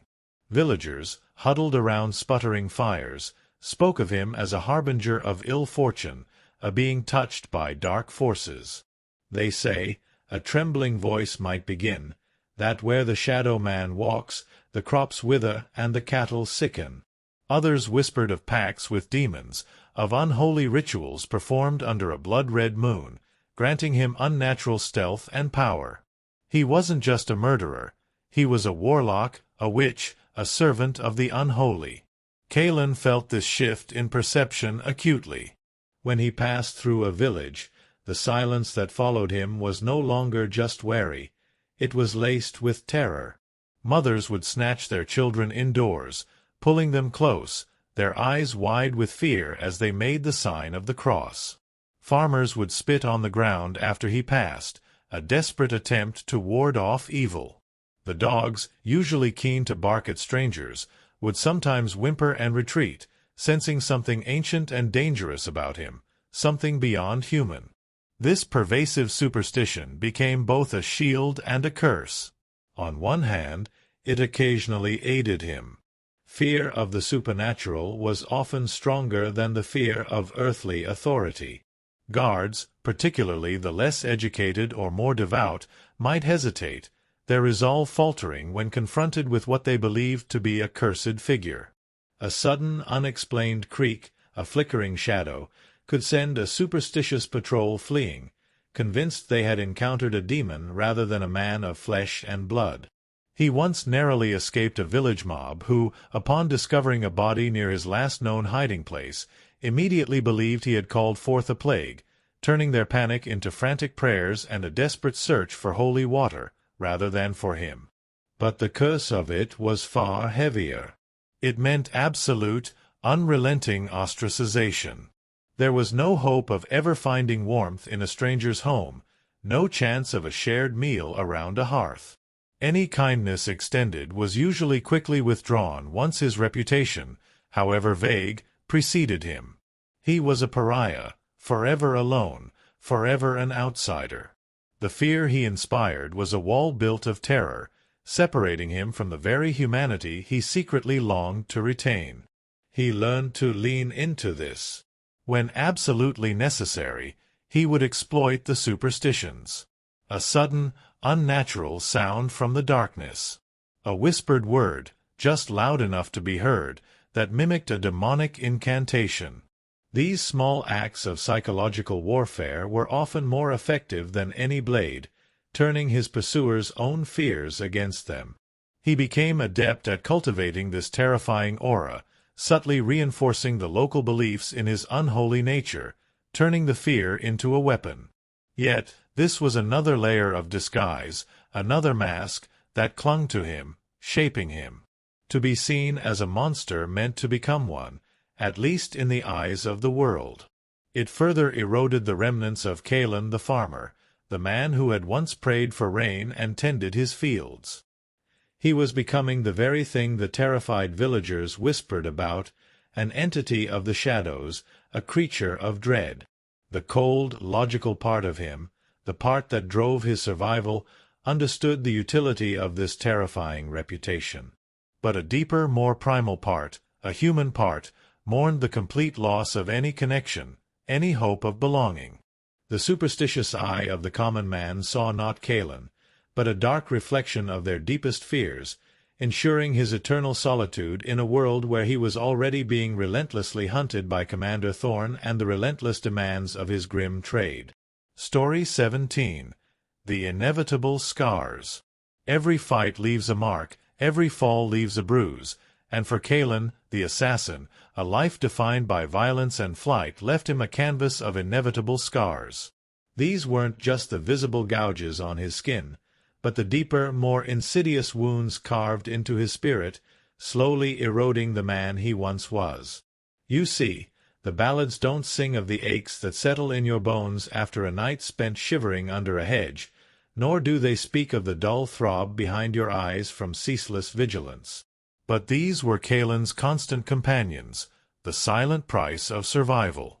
His body, once robust from honest farm labor, was now a testament to relentless hardship.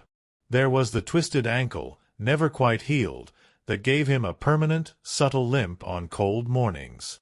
A jagged cut across his forearm, a hasty souvenir from a desperate scramble over a castle wall, often throbbed with a dull ache. His hands, though still capable, were a roadmap of minor injuries. Knuckles swollen from desperate blows, fingers stiff from countless nights gripping a cold dagger or scrambling over rough stone. He carried a nasty scar on his ribs, a shallow graze from a guard spear that he'd dismissed at the time, too focused on escape. It healed poorly, a raised, tender ridge that sometimes caught on his tunic, a constant, irritating reminder of a near-fatal misstep. He rarely tended to these wounds properly. A torn strip of cloth, some chewed roots for a poultice, perhaps a swig of rough ale to dull the pain, that was the extent of his medical care. There was no time for healing, no safety for recovery. Every waking moment demanded his full attention, his body a tool to be pushed to its limits. The consequence was a body perpetually on the verge of breaking down, a canvas of aches and strains that spoke of a life lived on the edge. But the physical scars were merely outward manifestations of a deeper rot. The true wounds were those etched onto his mind, his very soul. The constant paranoia, born from being relentlessly hunted by Commander Thorn and betrayed by clients like Lord Osric, meant he could never relax. Every stranger was a potential threat. Every unexpected sound sent a jolt of ice through his veins. He slept in fits and starts, his dreams haunted by the faces of his victims, by Varian's wide, unseeing eyes, by the terrifying laughter of the guards who sought his head. His capacity for empathy, for normal human connection, withered. He had to be ruthless, cold, efficient. To feel pity, to hesitate, could mean his own death, or worse, the exposure of Lyra and Ilara. So, he suppressed his emotions, building impenetrable walls around his heart. The joy, the sorrow, the simple warmth of human kindness, they became distant echoes, unreachable, unfelt. He observed the world with a chilling detachment, seeing people not as individuals, but as obstacles, targets, or potential threats. He became a living, breathing instrument, honed by suffering, stripped of sentiment. The most insidious scar of all was the quiet, terrifying knowledge of what he had become. The simple farmer, the man who had loved his family and cherished the land, was gone. In his place stood a shadow, a professional killer, his hands stained with blood, his soul burdened by a grim tally. He looked in the rare, murky reflection of a pond, and sometimes barely recognized the gaunt, haunted face staring back at him. His eyes, once soft, were now hard, cold, distant, the eyes of a man who had seen too much, done too much, and forgotten how to be truly human. He carried these invisible scars everywhere. They influenced every decision, every interaction, every lonely moment. They were the true price of his survival, etched deeper with every passing day, every new contract. They ensured his effectiveness as an assassin, yes, but they also guaranteed his profound, inescapable solitude. Kaelen was a man defined by his wounds, both seen and unseen, a testament to the brutal, unromanticized truth of a life lived by the blade. He was becoming less of a man and more of a weapon, and the scars were proof of his painful transformation. Story 18. The Echo of the Bell. Every strike of the executioner's bell reverberates, its mournful clang carrying far beyond the gallows. For Kaelen, every life he took, every grim task he completed, sent out its own chilling echo. This wasn't about immediate pursuit from Commander Thorne's men, though that was a constant threat.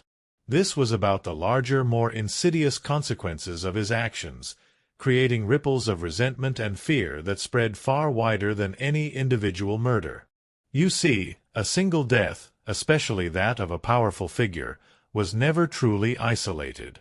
It created a vacuum, a power struggle, and often a furious thirst for vengeance. Take, for instance, the elimination of Baron Gareth at Castle Blackwood. Kaelen had spent agonizing days, weeks, infiltrating that stone fortress, navigating its physical and human labyrinths. The kill itself was precise, silent, leaving little trace. But Gareth's death, rather than bringing stability or fear, plunged the region into chaos. His opportunistic cousins, minor lords with their own ambitions, immediately launched a brutal feud over his lands and titles. Villages were raided, peasants caught in the crossfire, and the once firm grip of Gareth's rule dissolved into anarchy. Kaelen, the silent catalyst, heard the reports from Malachi, his elusive handler, who delivered them with a chilling detachment. "Chaos breeds opportunity," Malachi would often grunt, as if the suffering of innocence was merely a byproduct of business. Kaelen felt no satisfaction, only a deep weariness. His acts, intended to secure his family's survival, were inadvertently causing widespread suffering for others. Each successful mission felt less like a victory and more like setting off a carefully timed explosion. The target was gone, yes, but the ensuing fallout was unpredictable and often devastating. A powerful bishop, removed for his corruption, was replaced by an even more zealous and tyrannical successor who immediately began a brutal purge of supposed heretics. A merchant, assassinated to clear the way for a rival, led not to stability, but to a vicious price war that bankrupted smaller traders and plunged dozens of families into poverty. Kaelen was merely pulling threads, but the tapestry of fate seemed to unravel violently in their wake. This constant, unforeseen consequence of his actions meant that the number of his enemies was truly limitless. It wasn't just the guards, the authorities, or the relatives of his direct victims. It was the families ruined by the ensuing power vacuums, the villages plundered in the wake of a lord's demise, the innocent people caught in the spiral of chaos he inadvertently set in motion. They didn't know his name, but they hated the unseen force that had shattered their lives, and that force was him. Their collective resentment, their quiet fury, became another, broader layer of the pursuit. The echoes weren't just in the world around him. They were internal. Kaelen carried the weight of this unseen suffering, a constant, dull throb of guilt that never truly subsided. He would hear distant cries from villages, or see lines of refugees fleeing devastated lands, and know, deep in his gut, that his hand, however indirectly, had played a part in their misery. The justifications he clung to, "It's for Lyra and Alara," felt weaker with every new wave of unforeseen destruction. He was becoming a force of chaos himself, a shadow that left ruin in its wake, regardless of his original intent. This growing awareness of the wider impact of his actions was profoundly isolating. He couldn't share it. He couldn't confess his remorse. His grim role demanded an absolute, ruthless efficiency, a detachment from the human cost. But inside, the echo of the bell, the silent scream of suffering, was a constant reminder of the trail of devastation he left behind. It was a cruel paradox. To survive, he had to act, but every action merely created more enemies, more suffering, further solidifying his place as a pariah, hunted not just by soldiers, but by the very reverberations of his own deeds. The relentless chase by Commander Thorne was a physical threat, but the omnipresent echo of the bell, the chilling reminder of his unwitting role in larger destruction, was a silent psychological torment that promised no end. Story 19. No Sanctuary. The relentless chill that now permeated Kaelen's very bones wasn't just from the exposure to the elements, or the gnawing hunger that was his constant companion. It was the crushing realization that there was no sanctuary left for him anywhere. Every path he took, every shadow he sought, eventually led him back to the same chilling truth. He was always hunted, always observed, always just a step away from discovery. Commander Thorne's pursuit, once confined to specific regions, seemed to expand like a disease, his network of spies and informants tightening its invisible grip across the land. He'd tried to find safe havens. The quiet anonymity of a bustling port city, where strangers were common and faces changed with every tide. He'd lived for a few weeks disguised as a dockhand, melting into the chaos of arriving ships and shouting merchants. But even there, the watchful eyes found him. A brief, unsettling encounter with a merchant who seemed to know too much about the Shadow Man, operating far inland, sent a jolt of primal fear through him. He saw a man who bore the distinct mark of a certain mercenary company, known to be in Thorne's employ, discreetly observing him from across a crowded tavern. The sea, with its promise of escape, felt suddenly like another, wider cage. He tried the secluded monasteries, their stone walls and silent cloisters seemingly offering refuge from the world's brutality. He presented himself as a penitent, a soul seeking solace from a life of sin. The monks, though wary, were bound by their vows to offer hospitality. For a few days, Kaelen experienced a semblance of peace, the rhythmic chants, the scent of old parchment, the simple, wholesome food. But the quiet hum of the monastery also made every unusual sound, every unfamiliar face, stand out in stark relief. He saw a squire too clean-cut for a simple pilgrim, lingering near the stable, his gaze sweeping the faces of new arrivals with an unsettling intensity. He overheard a conversation between two monks, their voices hushed, about letters from the archbishop warning of a dangerous rogue who sought refuge in holy places. Even the sacred ground offered no true safety. The wilderness, once his preferred hiding place, also proved to be a fleeting haven. The dense forests that once offered cover now felt too open, too easily tracked. Thorne's men, relentless in their hunt, had begun employing seasoned trackers, men who could read the earth like a book, discerning a broken twig from a recent footprint. Kaelen learned to walk on stone whenever possible, to cross streams to break his scent, to camouflage his rudimentary camps with meticulous care. But the exhaustion from constant vigilance was overwhelming. He knew they were closer, always closer. He could almost feel their breath on his neck, the relentless pursuit an invisible cord drawing taut around him. The constant need to be on the move, to never settle, meant a profound, soul-crushing loneliness. He couldn't risk contact with Lyra and Alara directly, knowing that any meeting could expose them to the danger that constantly clung to him. The coins he sent through Malachi were his only tether to their world, a cold, impersonal lifeline. He was a ghost, unable to interact, unable to belong, doomed to drift through the world, always on the periphery, always escaping. Every whisper of his reputation, every bounty posted, every warning issued by Archbishop Valerius and amplified by Commander Thorne, shrank the map of safe places. What was once a vast, indifferent world had become a tightening net, a series of increasingly perilous choices. There was no village where he could simply be a peasant again, no city where he could truly lose himself in the crowd, no wilderness where he could truly hide. He was a hunted man, and the relentless pursuit was not just a threat to his life, but a slow, agonizing erosion of his spirit. He had thought escape was possible, that enough coin could buy freedom. But he learned with chilling clarity that for a man like him, true sanctuary was merely an illusion, a cruel mirage in a world where every corner held a potential enemy. He was condemned to a life of eternal flight, always one step ahead, but never truly free. Story 20. The Weary Soul's Lament. The relentless chase, the ceaseless demand for silence, the constant threat of discovery. It all compounded into an unbearable weight upon Kaelen's spirit. He was no longer simply tired. He was bone-deep weary, a fatigue that reached beyond his physical aches and settled in the very core of his being. This wasn't the exhaustion that sleep could cure, but a profound existential weariness, the lament of a soul slowly being extinguished by the grim life he was forced to lead. He remembered vaguely the simple weariness of a farmer at the end of a long day's toil.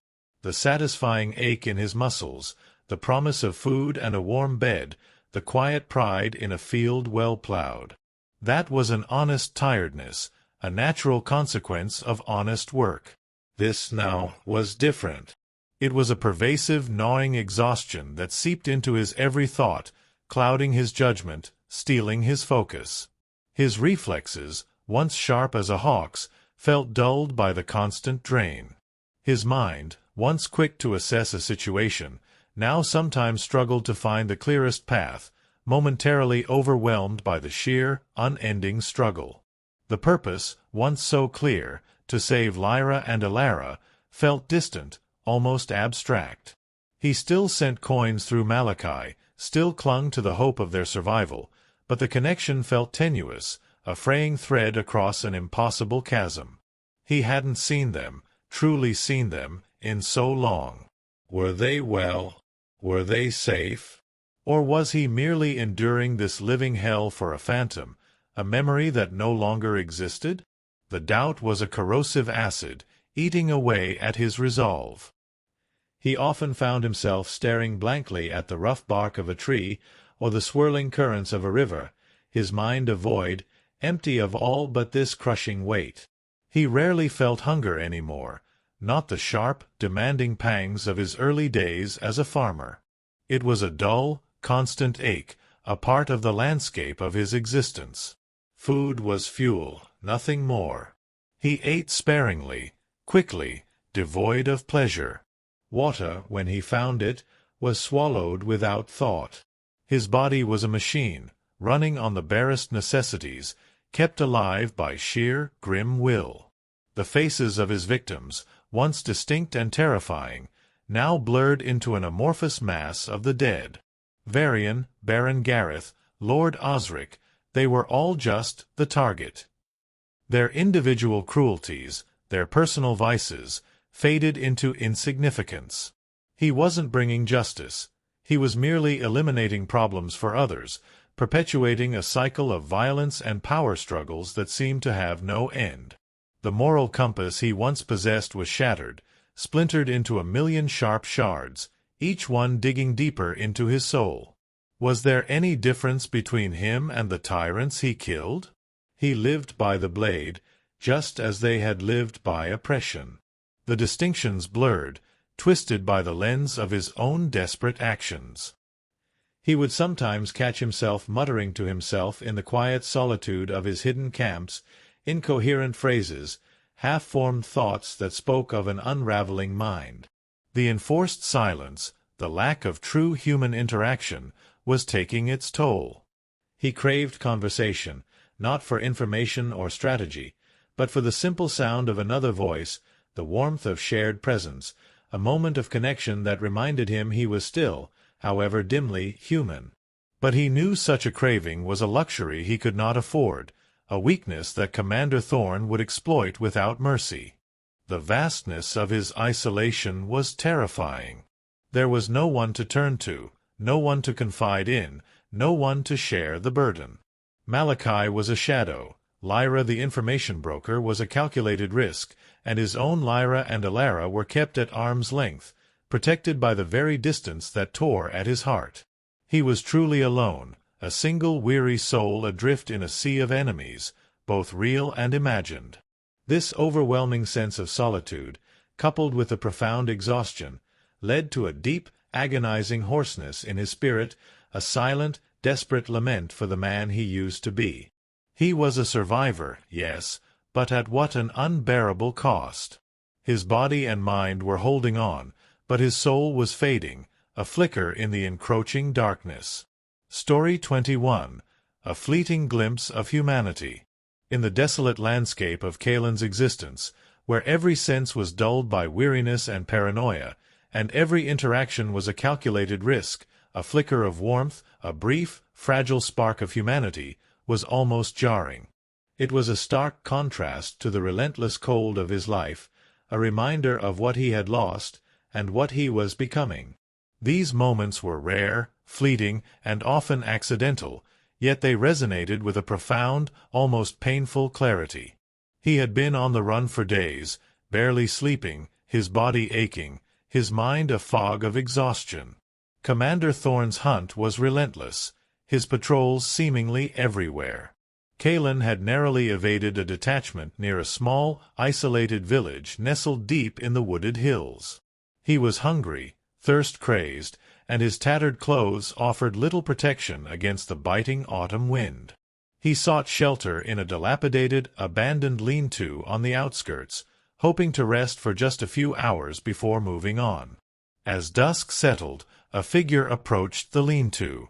Kaelen tensed, his hand instinctively gripping the hilt of his crude dagger, ready to strike, ready to flee. But it wasn't a guard. It was an old woman, her back bent with age, her face a road map of wrinkles, yet her eyes held a surprising warmth, a profound weariness that mirrored his own. Her name, he would later learn, was Morwen. She carried a small basket, and as she drew closer, the scent of fresh-baked bread and simmering broth wafted towards him, a scent so utterly alien in his world of gnawing hunger that it almost brought tears to his eyes. Morwen didn't speak. She simply sat down a few feet away, her movements slow and deliberate, and opened her basket. She tore off a piece of bread and offered it to him. Kaelen hesitated, suspicion warring with an overwhelming hunger. He was a creature of the shadows, a monster in the eyes of most. Why this unexpected kindness? He expected a trap, a poisoned offering, a trick. But there was no guile in her eyes, only a simple, quiet compassion. He took the bread, his fingers brushing hers for a brief, startling moment of contact. It was warm, soft, and tasted of honest grain and human warmth. He ate it slowly, savoring every crumb. She then produced a small earthenware bowl and offered him the broth.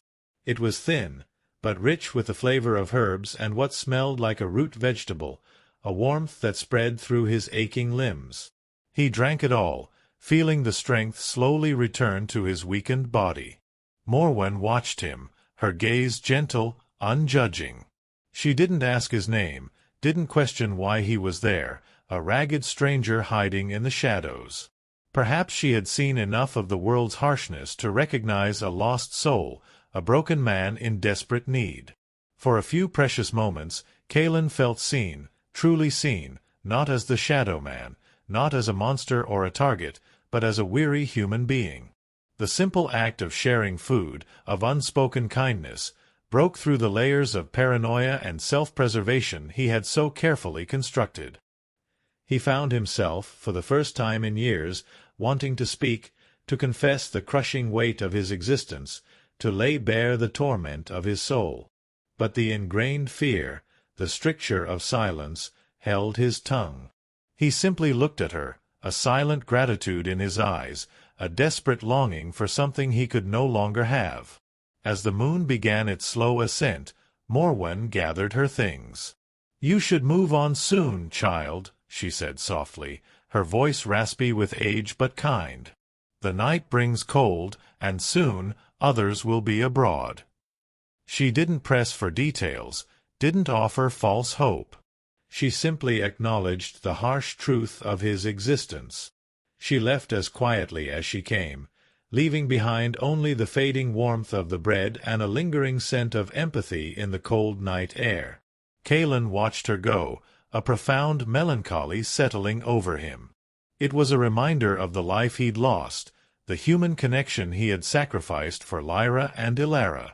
That fleeting glimpse of humanity, that unexpected act of kindness, was both a blessing and a curse. It nourished his body and briefly, his soul, but it also underscored the vast, desolate chasm that separated him from the rest of mankind. He was a ghost, forever on the outside looking in, forever denied the simple warmth of human connection.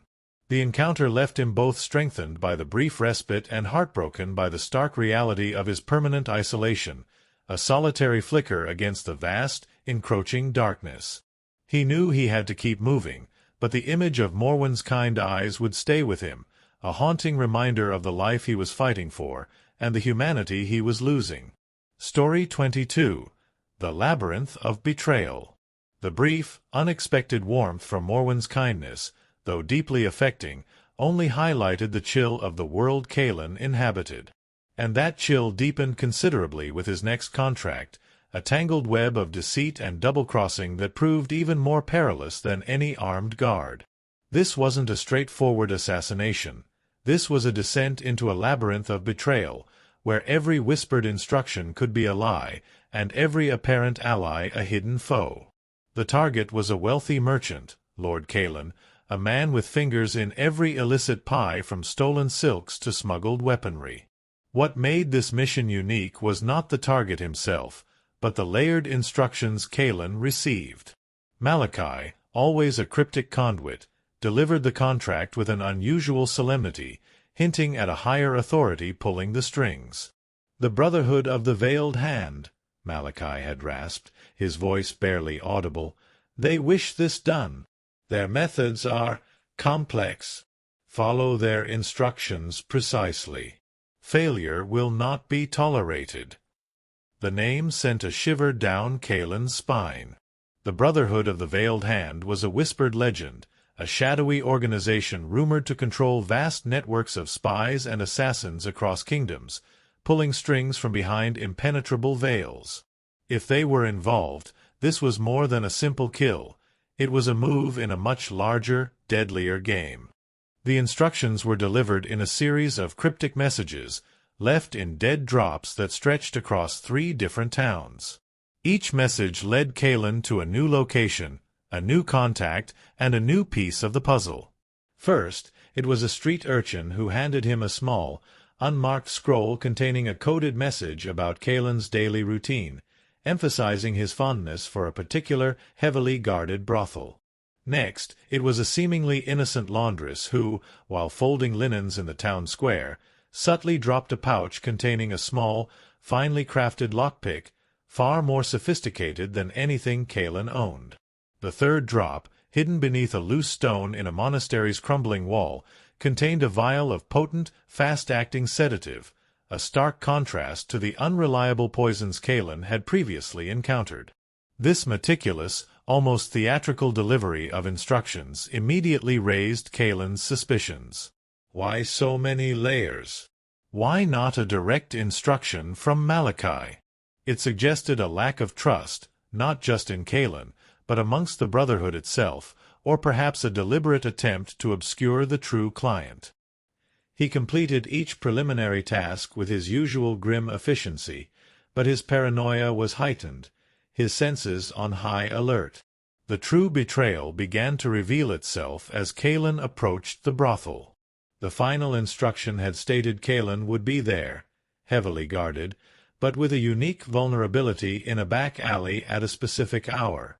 As Kaelen prepared to move, disguised once more as a common vagrant, he noticed a subtle shift in the shadows. Too many figures, moving with practiced stealth, converging on the very alley he was meant to enter. They weren't Kaelen's guards. Their movements were too precise, too similar to his own. A sudden, chilling realization hit him. He wasn't just being sent to kill Kaelen. He was being sent into a trap. The Brotherhood, or a faction within it, was using him. Perhaps Kaelen wasn't the only target in that alley. Perhaps they wanted to eliminate Kaelen himself, making his death look like a failed assassination, tying up loose ends. Or maybe they wanted to draw out another enemy, using Kaelen as bait. He was a pawn, thrust into a complex game of espionage and counter-espionage he barely understood. He retreated, melting back into the urban shadows, his heart pounding not from fear of the kill, but from the cold fury of being manipulated. He found a vantage point, watching the alley from a distant rooftop. Moments later, chaos erupted. Not Kaelen's chaos, but a fierce, brutal skirmish. Blades flashed, shouts pierced the night, and figures moved like blurs in the dim light. It was an ambush, indeed, but one intended for multiple parties, orchestrated by a hidden hand. Lord Kaelen, though wounded, managed to escape the alley, his guards engaging the mysterious attackers. Kaelen saw glimpses of men falling, figures retreating into the night. He had been spared only by his heightened paranoia, his absolute refusal to trust anyone in this treacherous world. The escape was harrowing, as the chaos spilled into the streets, drawing the attention of local watchmen. Kaelen slipped away, his mind reeling. He was more than just a hunted man. He was a tool in a conspiracy far larger than himself, a pawn in a deadly game played by unseen masters. The Brotherhood of the Veiled Hand had used him, tested him, and very nearly sacrificed him. This experience etched a new, deeper layer of cynicism onto his soul.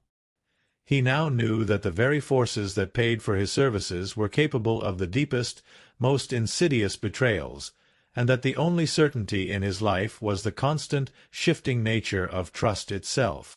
He was deeper in the labyrinth than ever, and finding his way out seemed impossible. Story 23. The Unseen Hand. The narrow escape from the ambush in the alley, a setup orchestrated by the very organization that supposedly hired him, left a searing clarity in Kaelen's mind. He was no longer just a desperate peasant-turned-killer, fulfilling contracts for coin. He was a piece on a grand chessboard, manipulated by an unseen hand whose motives stretched far beyond the simple demands of greed or revenge. The Brotherhood of the Veiled Hand, with its intricate layers of messengers and coded instructions, was not merely an employer. It was a force, vast and terrifyingly powerful, weaving him into its intricate web. The sense of being watched, of being directed by a will greater than his own, became almost suffocating. Before, he had felt the pursuit of Commander Thorne, the localized threat of a lord's guards. Now, it was as if the very air he breathed was controlled by unseen forces. He began to notice patterns. Certain targets, once thought to be random, often seemed to be obstacles to a larger political or economic shift. A minor duke's assassination would coincidentally benefit a rising power in a neighboring territory. A corrupt guild master's demise would clear the way for a more pliable successor, perfectly aligning with some shadowy trade agreement. He was a blunt instrument, wielded with surgical precision by someone far above his station. This growing awareness led him to a name, whispered in the grimiest taverns and the most gilded courts, a name spoken with a mixture of awe and terror, Archon Seraphim. Not a king, not a bishop, not a general. Seraphim was a figure of immense influence within the Brotherhood, a rumored grandmaster or a powerful puppeteer who dealt in information, finance, and, of course, death. He was said to be a strategist, a man who saw the world not in individual lives, but in grand movements, in the flow of power and wealth across kingdoms. Kaelen realized that Malachi, his direct contact, was merely a low-level operator, a pawn himself in Seraphim's vast scheme. The implications were chilling. Kaelen was not just killing for gold. He was killing to reshape the world, albeit in ways he could not comprehend. Each assignment, however small it seemed, was a calculated step in a grander design orchestrated by Archon Seraphim. The initial desperation that drove him to kill Varian for Ilara and Lyra now seemed terribly naive. He was a slave to a far more terrifying master than hunger. His life, his skills, his very existence, were being harnessed for a purpose that transcended his personal survival. This realization brought with it a profound sense of powerlessness, yet also a strange, cold clarity. He was no longer just running from Thorn's men. He was running from an unseen hand that could reach anywhere, manipulate anyone. Every shadowy corner, every anonymous face, every seemingly random event could be a direct result of Seraphim's machinations. The betrayal in the alley wasn't just a rogue element within the Brotherhood. It was likely a test, or a calculated maneuver by Seraphim himself, perhaps to gauge Kaelen's cunning, his resilience, or simply to eliminate a variable. Kaelen began to look for the subtle signs of Seraphim's influence. He watched the markets, noting unusual shifts in prices. He listened to the gossip from faraway courts, picking up on sudden changes in alliances or diplomatic missions. He became an unwilling observer of a world-spanning conspiracy, a player forced to dance to a tune he barely heard, played by a musician he had never seen. This heightened awareness, while terrifying, also gave him a new kind of purpose, however grim. If he was to survive this labyrinth, he needed to understand its architect. His focus sharpened, no longer just on the immediate target or the closest threat, but on the larger tapestry. He wasn't just observing guards. He was observing the flow of information, the sudden appearance of certain individuals in different cities, the way power shifted after a seemingly isolated event. He was trying to discern Seraphim's grand strategy, to find the patterns that would allow him to predict the next move, to understand the unseen hand that guided his grim existence. This new, intellectual challenge was a draining one, but it offered a sliver of control in a life otherwise dominated by chaos and fear. He was trapped in a web of deceit, but he was slowly, meticulously, mapping its threads, hoping to find a weakness, a single point where he might, just might, cut himself free. The game was far from over, and Archon Seraphim had just entered the board. Story 24. The Ghost of Vengeance. The chilling understanding of Archon Seraphim's machinations, the vastness of the web Kaelen was caught in, didn't diminish the immediate threat from Commander Thorn. If anything, it amplified it. Thorn was no longer just a local captain pursuing a criminal. He was a tool, a sharpened blade in the hands of the very power Seraphim sought to manipulate. His relentless pursuit became a symbol, a physical manifestation of the unending consequences of Kaelen's actions, a ghost of vengeance that refused to be laid to rest. Thorn, Kaelen had come to realize, was driven by more than just duty or the Archbishop's command. There was a personal edge to his pursuit, a grim determination that went beyond the usual hunt for a rogue assassin. Kaelen had heard whispers, fragmented rumors carried by Lyra, the information broker. Thorn's own family had suffered in one of the localized conflicts that erupted after one of Kaelen's successful eliminations. A beloved cousin, perhaps. A younger brother, caught in the crossfire of a power vacuum Kaelen had inadvertently created. The exact details were murky, but the underlying truth was clear. Thorn saw Kaelen not just as a target, but as the direct cause of his own personal loss, a source of profound, unavenged grief. This revelation transformed the chase. It was no longer a cold, professional game of cat and mouse. It was deeply personal. Thorn wasn't just following orders. He was pursuing his own form of justice, his own bitter vengeance. Kaelen could almost feel Thorn's rage, a tangible heat on his neck, even when miles separated them. It meant Thorn was unpredictable, willing to take risks, to push his men beyond endurance, to ignore traditional boundaries. He wouldn't stop until Kaelen was dead, or, more likely, captured and subjected to a slow, agonizing demise that would serve as a public spectacle, a lesson for any who dared defy authority or disrupt the established order. The pressure of this relentless pursuit was immense. Kaelen had to continually innovate, to push the limits of his endurance and cunning. He learned to exploit Thorn's zeal, using the commander's predictability as a weapon against him. If Thorn always went for the direct route, Kaelen would take the treacherous, winding path. If Thorn employed dragnets, Kaelen would find the smallest, most improbable crack to slip through. He learned to set subtle false trails, to lay down small, misleading signs that would send Thorn's men spiraling in the wrong direction, buying Kaelen precious hours, sometimes even days, of respite. One particularly harrowing escape involved a marshland, thick with reeds and hidden bogs.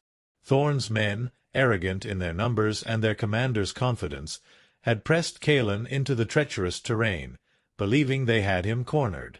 But Kaelen, driven by pure instinct and desperation, remembered the subtle movements of the marsh fowl, the way deer navigated the treacherous mud. He moved like a ghost, sinking deep into the cold muck, using the thick reeds as cover, breathing through a hollow reed he'd found. He watched as Thorn's men, their heavy armor a liability, struggled, sinking into the mire, their frustrated shouts echoing across the desolate landscape. He saw Thorn himself, silhouetted against the setting sun, his posture rigid with fury, his gaze sweeping the marsh, a man consumed by his obsession. Kaelen escaped that time, but the memory of the chilling cold of the bog, the desperate struggle, and Thorn's incandescent rage left an indelible mark. The constant threat of capture wasn't just about his own death. It was about Lyra and Ilara. Kaelen knew that if he were ever taken, Thorn would not rest until he had extracted every piece of information, every name, every contact. His family's safety depended entirely on Kaelen remaining free, remaining a ghost. This was the ultimate unspoken burden, the fuel that kept him moving even when his body screamed for rest, when his soul longed for release. Thorn was the embodiment of the 1,000 enemies Kaelen had created with his first stab. He was the ghost of vengeance, relentlessly pursuing him across the land, a constant, tangible reminder that for a man like Kaelen there would never be true peace, never true escape. He was condemned to a life of perpetual flight, always looking over his shoulder, always aware of the chilling presence of Thorn's unwavering wrath. The hunt was endless, and Kaelen, the hunted, was trapped in a perpetual dance with his own demise. Story 25. The Price of Survival. The relentless grind of his existence, the endless flight from Commander Thorn, the chilling orchestrations of Archon Seraphim, and the pervasive loneliness, all converged into a single, agonizing truth for Kaelen. There was no retirement for a man like him. The price of survival wasn't just physical pain or constant fear. It was the slow, agonizing erosion of his very self, leaving behind an empty husk of the man he once was. He'd once harbored a naive hope, a secret flicker in the darkest corners of his heart, that one day enough coin would be amassed, enough threats eliminated, and he could somehow, miraculously, return to Lyra and Ilara. He imagined a quiet life in a distant land, a small cottage, a garden where he could coax life from the soil once more. He pictured Ilara grown, Lyra's smile unburdened by worry. But that dream, so fragile, had long since withered into dust. Every new mission, every escape, every scar, drew him further from that impossible fantasy. The coin still came, delivered by Malachi, always sufficient, always cold. Kaelen meticulously sent it on, a silent testament to his continued effort. But the purpose behind it felt hollow. He was no longer working towards something. He was simply working to avoid something: capture, death, and the terrifying prospect of his family's exposure.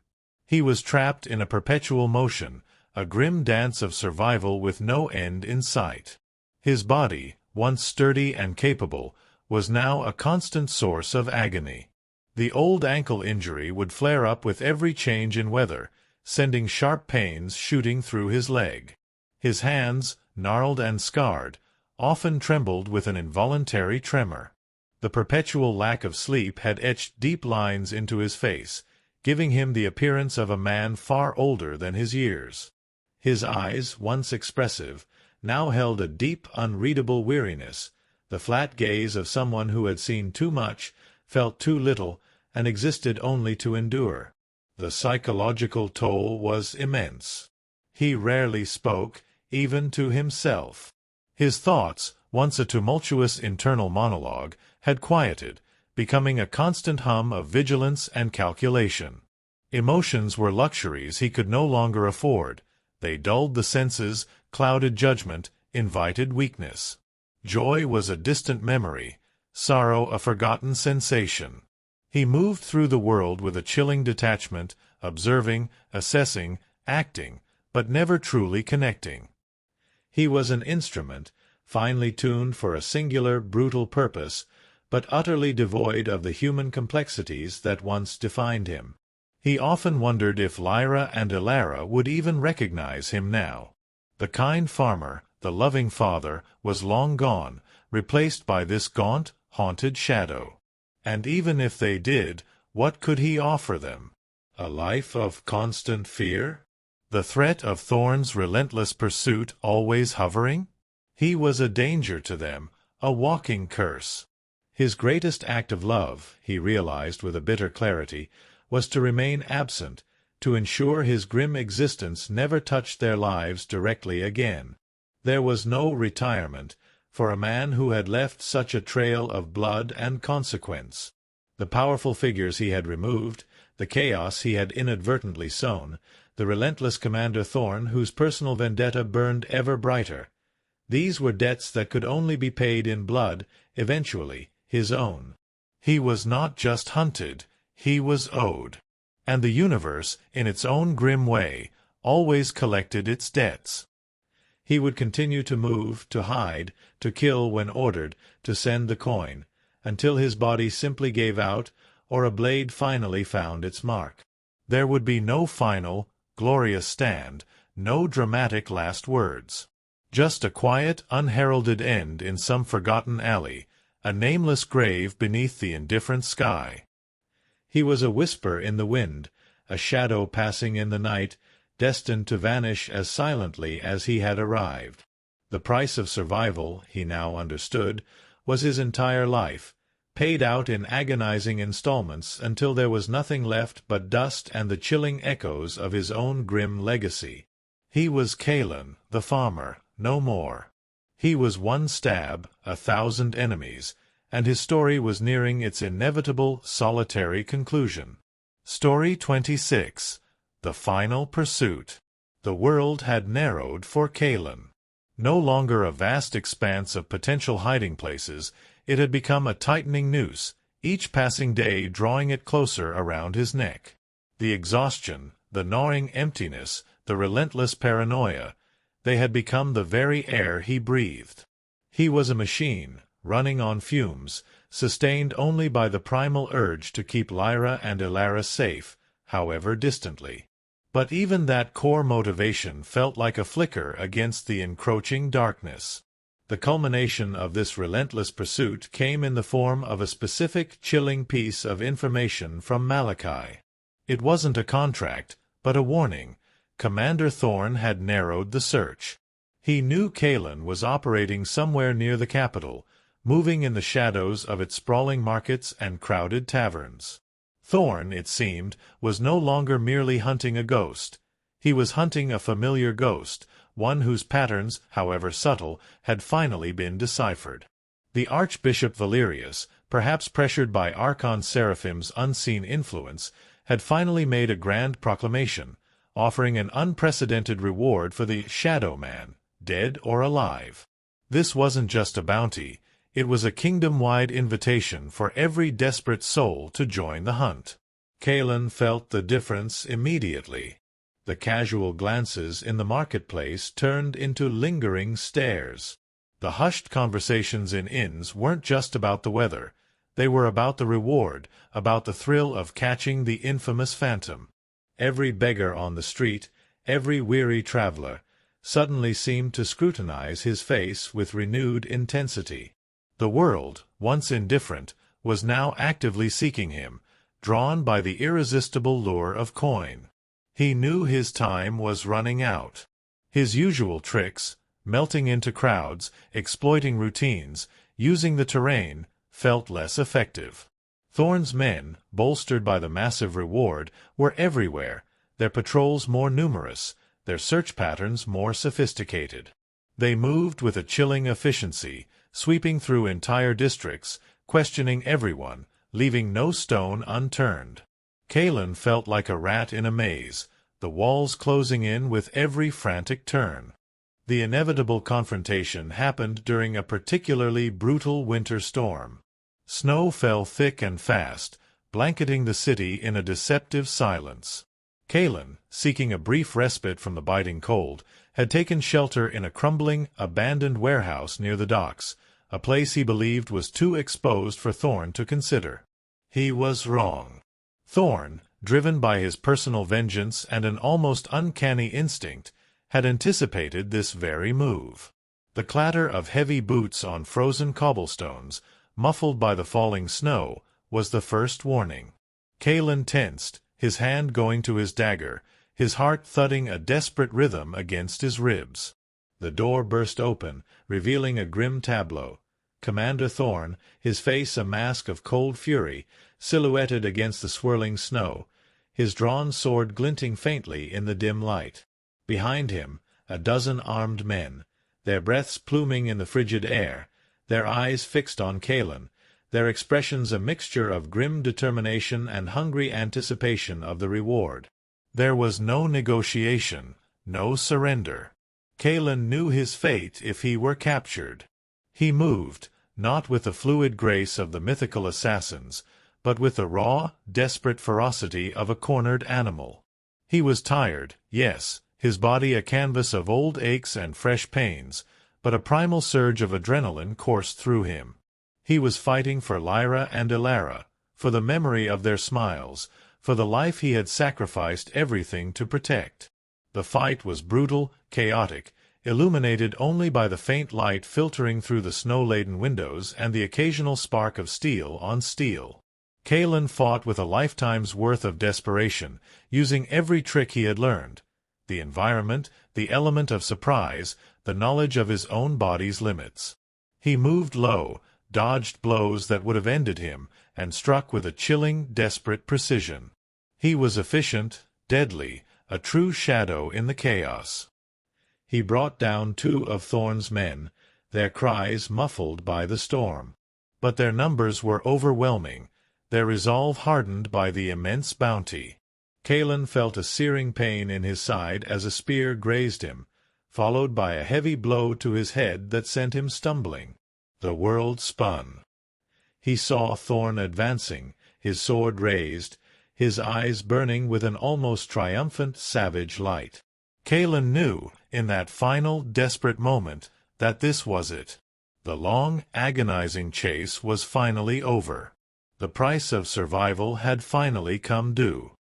His vision blurred, the snow swirling around him, and the last thing he saw was the grim, unyielding face of Commander Thorn, the ghost of vengeance finally closing in. Story 27. The Choice of an Echo. The world spun, a dizzying maelstrom of white snow and the dark, looming figures of Commander Thorn's men. Kaelen felt the chill of the frozen warehouse floor against his cheek, the metallic tang of his own blood in his mouth. His head throbbed, a relentless drumbeat against his skull, and his body screamed with 1,000 aches, old and new. He saw Thorn standing over him, sword raised, a grim, triumphant light in his eyes, the ghost of vengeance, finally, definitively, ready to claim its due. In that moment, suspended between consciousness and oblivion, Kaelen's mind, against all logic, offered him a final, agonizing clarity. He saw them. Lyra, her face etched with worry but still holding a flicker of quiet strength, and Ilara, a little older now, perhaps, her laughter a distant echo, her eyes bright with a life he had fought so desperately to preserve. The coins he sent through Malachi, the endless nights of flight, the murders that had stained his hands, it was all for them. Every grim step had been a desperate gamble for their future, for a life free from the starvation that had almost claimed Ilara. And then a chilling realization, stark and unforgiving, pierced through the fog of pain. If he was captured, truly captured, Thorn would not simply kill him. Thorn would drag him through the streets, make a spectacle of his capture, and then, with methodical brutality, would extract every secret, every name, every whisper that Kaelen possessed. He would reveal Malachi, the Brotherhood of the Veiled Hand, and the very existence of Archon Seraphim's machinations. More terrifyingly, he would uncover the truth of Lyra and Ilara. He would find them. And in his relentless pursuit of vengeance for his own family, Thorn would unleash a devastating retribution upon Kaelen's, ending the very lives Kaelen had sacrificed his soul to protect. The image of Thorn at their humble hovel, his men ransacking their meager belongings, Lyra's face contorted in terror, Ilara's innocent eyes wide with fear. It was more horrifying than any death Kaelen could imagine for himself. His survival meant their eternal exposure, their potential suffering. His capture meant their utter ruin. In that desperate instant, a choice presented itself, cold and utterly devoid of comfort. He could fight on, perhaps for a few more moments, inevitably captured, leading Thorn directly to his family. Or he could ensure his silence, definitively. He had to die, and die now, in a way that left no trace, no opportunity for Thorn to extract information. His life, a commodity he had preserved through so much bloodshed, now had to be discarded, quickly and irrevocably, for the ultimate, final act of protection. With a final, desperate surge of his last remaining strength, Kaelen moved. Not to strike at Thorn, not to beg for mercy, but to ensure his own swift, silent end.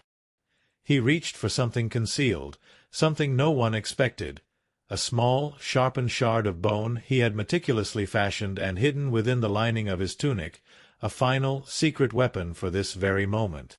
It was crude, almost primitive, but in his hands, fueled by the agonizing choice, it was purpose itself.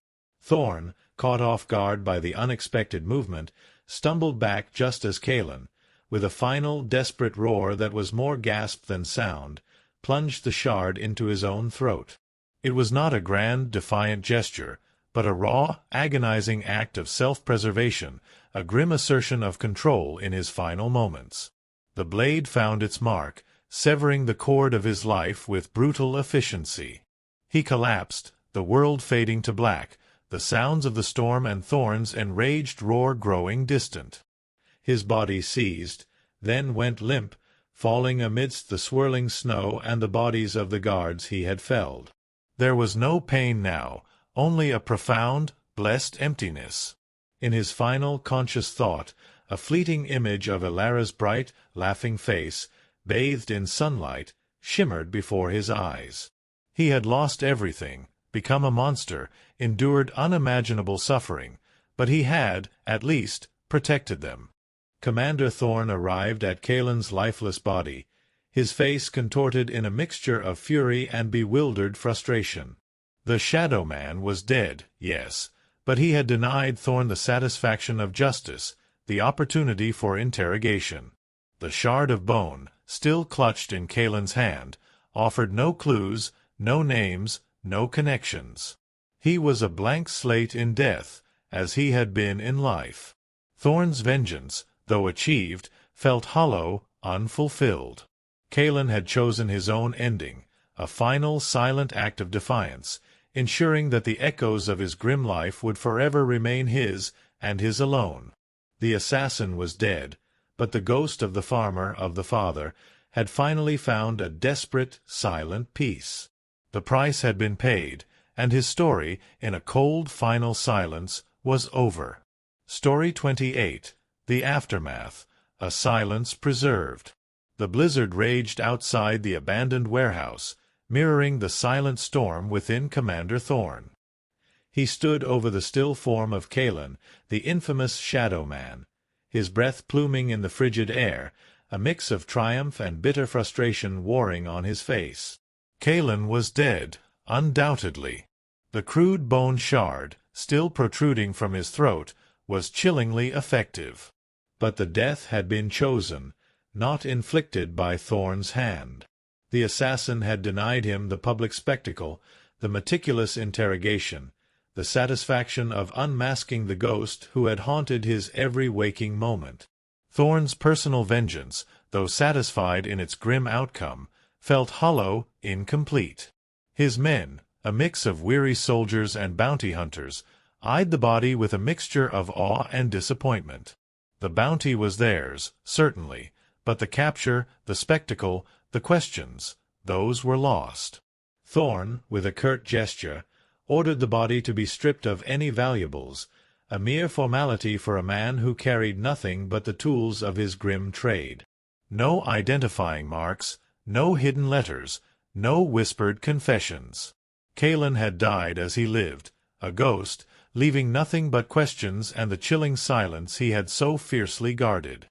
Thorn ensured the body was publicly displayed for a day, tied to a post in the capital's main square, a grim trophy meant to reassure the populace and declare the archbishop's authority.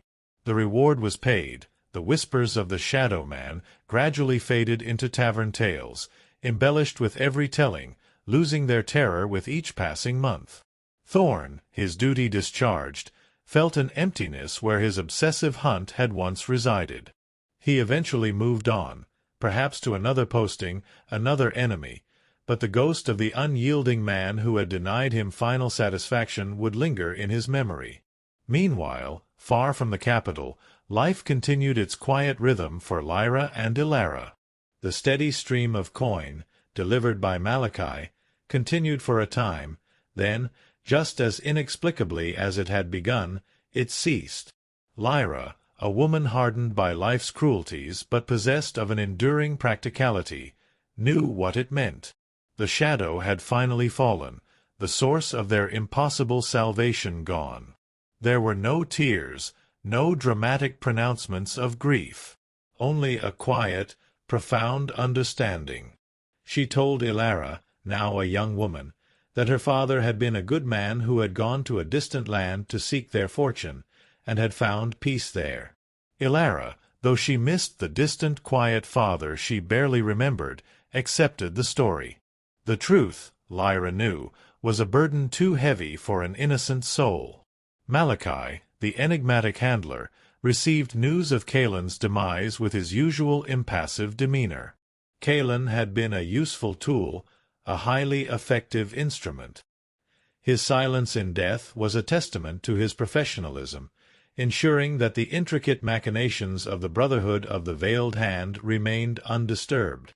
Archon Seraphim, the unseen hand that truly guided Kaelen's grim path, learned of his agent's end with a detached analytical interest. A variable was removed, a path cleared, and the grand design continued, unaffected. The world, for figures like Seraphim, was a tapestry woven with countless threads, and the loss of one, however skilled, rarely altered the overall pattern for long. Kaelen's death, by his own hand, truly bought the silence he sought. No one came for Lyra or Ilara. No vengeful nobleman, no curious guards, no agents of the Brotherhood seeking answers. Their lives, small and humble, remained untouched by the vast, bloody currents Kaelen had navigated. The secret of his life, his grim purpose, and his ultimate sacrifice, died with him. He was a silent echo in the wind, a forgotten shadow, his personal story swallowed by the merciless demands of the medieval world. The land he had fought for, the systems he had unwittingly influenced, slowly shifted. Power structures changed, new lords rose and fell, and the memory of the Shadow Man became little more than a cautionary tale whispered by elders on cold nights. The very effectiveness of Kaelen's life as an assassin had ensured his complete disappearance in death. He had become nothing, leaving no trace, achieving the ultimate anonymity that had been his grim profession's paradox. His family was safe, his secrets preserved, and the man named Kaelen, the farmer, finally found his eternal, silent rest, an unrecorded hero in a world that would never know his name. The serpent's whisper had led him to a life of shadows, and in the end, it was in that ultimate shadow that he found his final peace. Story 29. The Shadow's Legacy. The snow that had fallen on Kaelen's final resting place melted with the coming of spring, leaving behind only the damp earth and the quiet indifference of the city. He was gone, a life extinguished as silently as it had been lived. Yet the tale of the Shadow Man, distorted and magnified by fear and imagination, continued to echo through the medieval lands, a chilling testament to the power of a single, desperate act. This, then, was the Shadow's legacy. Not a monument, not a lineage, but a pervasive whisper, a collective unease that subtly reshaped the world he left behind. In the taverns and market squares, the stories of the anonymous killer who brought down powerful figures became increasingly fantastical. He was no longer just a skilled assassin. He was a vengeful spirit, a cursed entity, a folk devil summoned by the oppressed.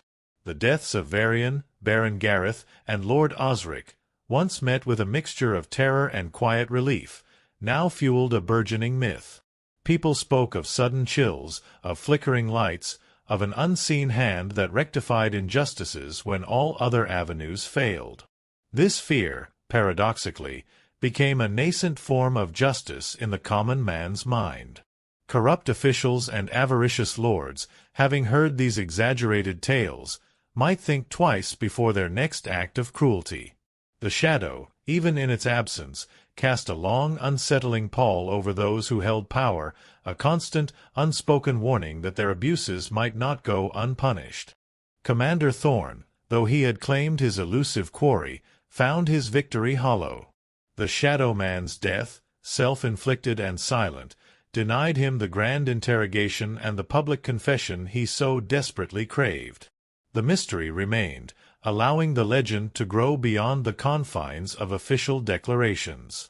Thorne's obsession, fueled by his personal loss, had ultimately caught a body, but not the truth, leaving him with an unquenched thirst for an enemy he could never truly understand. He carried the burden of Kaelen's silent defiance, a personal haunting that would likely follow him until his own dying breath. And then there was Archon Seraphim, the unseen hand, the grand puppeteer of the Brotherhood of the Veiled Hand. For him, Kaelen's end was a mere blip, a calculated loss in a vast, ongoing game. Kaelen had been a highly effective instrument, but instruments could be replaced. Seraphim had likely already set his sights on new talents, new pawns to move across the geopolitical chessboard. Kaelen's death, by silencing his secrets, protected the Brotherhood's clandestine operations, allowing Seraphim's influence to continue to grow, unhindered by public scrutiny. The Shadow's legacy for Seraphim was the continuation of his grand design, the quiet unfolding of his ambition, undisturbed by the ripples Kaelen's life might have caused.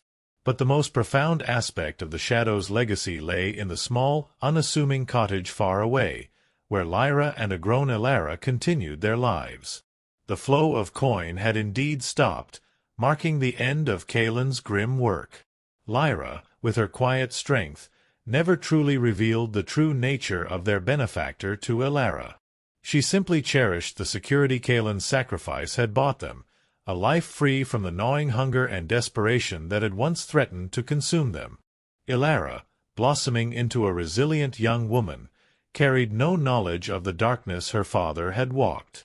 She lived a life untouched by the blood and shadows, a testament to the ultimate, silent victory of Kaelen's sacrifice. His legacy was not in monuments or great deeds, but in the subtle ways he had shifted the scales, and in the quiet, undisturbed lives of his family. He was a ghost, remembered only as a myth by some, an unfinished vendetta by others, and a useful, discarded tool by the powerful.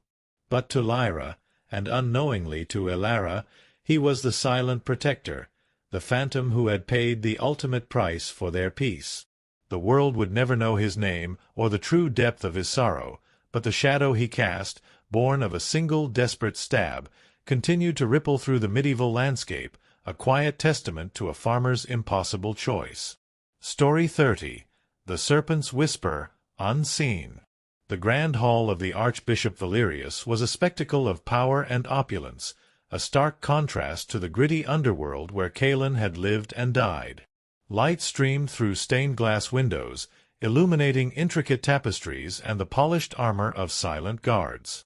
Valerius, a man whose piety was often a thin veil for his ambition, sat on a high-backed chair, listening intently to the hushed report from Commander Thorne.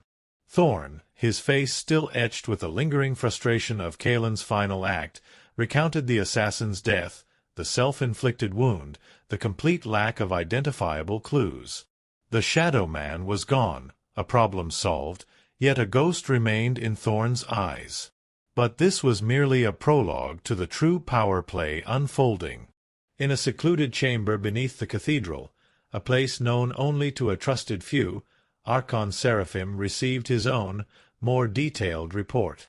Not from Thorne, but from a network of unseen eyes and ears, woven into the very fabric of the city and the church. He learned of Kaelen's final moments, of the bone shard, of the absolute silence the assassin had maintained to his death. Seraphim, a figure whose face remained perpetually in shadow, nodded slowly, a silent acknowledgment of Kaelen's chilling professionalism. The asset was expended, but his secrecy had served its ultimate purpose. The Serpent's Whisper was not about Kaelen himself, but about the insidious growing influence of Seraphim's Brotherhood of the Veiled Hand. Kaelen was merely a single, albeit highly effective, scale on that serpent. His elimination of Varian had initially seemed like an isolated act of desperation, but it had rippled outward, subtly weakening the Archbishop's direct control over local territories. Baron Gareth's demise, followed by the chaos in his lands, had further destabilized the region, creating a vacuum that new, more pliable figures, perhaps secretly aligned with Seraphim, were now poised to fill. Each contract Kaelen fulfilled, even those seemingly unrelated, contributed to a larger, unseen agenda. Seraphim's true genius lay not in direct confrontation, but in subtle manipulation. He didn't depose kings, he nudged them. He didn't launch armies, he shifted alliances through strategically placed assassinations and precisely leaked information. He cultivated an image of being an unstoppable force, a whisper that could bring down giants, ensuring that the powerful often sought his guidance or feared his wrath. The fear Kaelen had inadvertently sown as the Shadow Man had been a useful tool, conditioning the populace and even some minor nobility to the idea that unseen forces could disrupt the established order. The ending of Kaelen's story was not a conclusion to Seraphim's. It was a successful transition. The assassin, though potent, was a known entity, a physical presence. His death removed a potential vulnerability while preserving the core mystery. The legend of the Shadow Man could continue to serve Seraphim's purposes as a deterrent, a chilling tale to keep ambitious rivals in line, without the messy reality of a living, breathing assassin who might, one day, break or be captured. The Brotherhood of the Veiled Hand, now operating even deeper in the shadows, continued its work. New recruits, perhaps less skilled but more blindly loyal, were already being trained. Information flowed freely through their hidden networks, shaping markets, influencing political appointments, and orchestrating minor conflicts that served Seraphim's long-term goals. The Serpent's Whisper was everywhere now, subtly influencing events across the kingdom, pushing it towards a future where Seraphim's power was absolute, yet entirely invisible. No one would ever connect the desperate farmer who first killed Varian to the vast, shadowy organization that now pulled the strings of power. Kaelen's life and death remained an unwritten footnote, a grim secret buried beneath layers of political intrigue and grand ambition. He was a martyr to a cause he never fully understood, his ultimate sacrifice ensuring the continued, unseen ascent of the very forces that had consumed his life. The serpent, having shed one of its scales, continued its silent, inexorable crawl towards ultimate control, its whisper growing ever louder in the ears of those who wielded true power, yet never truly saw its source.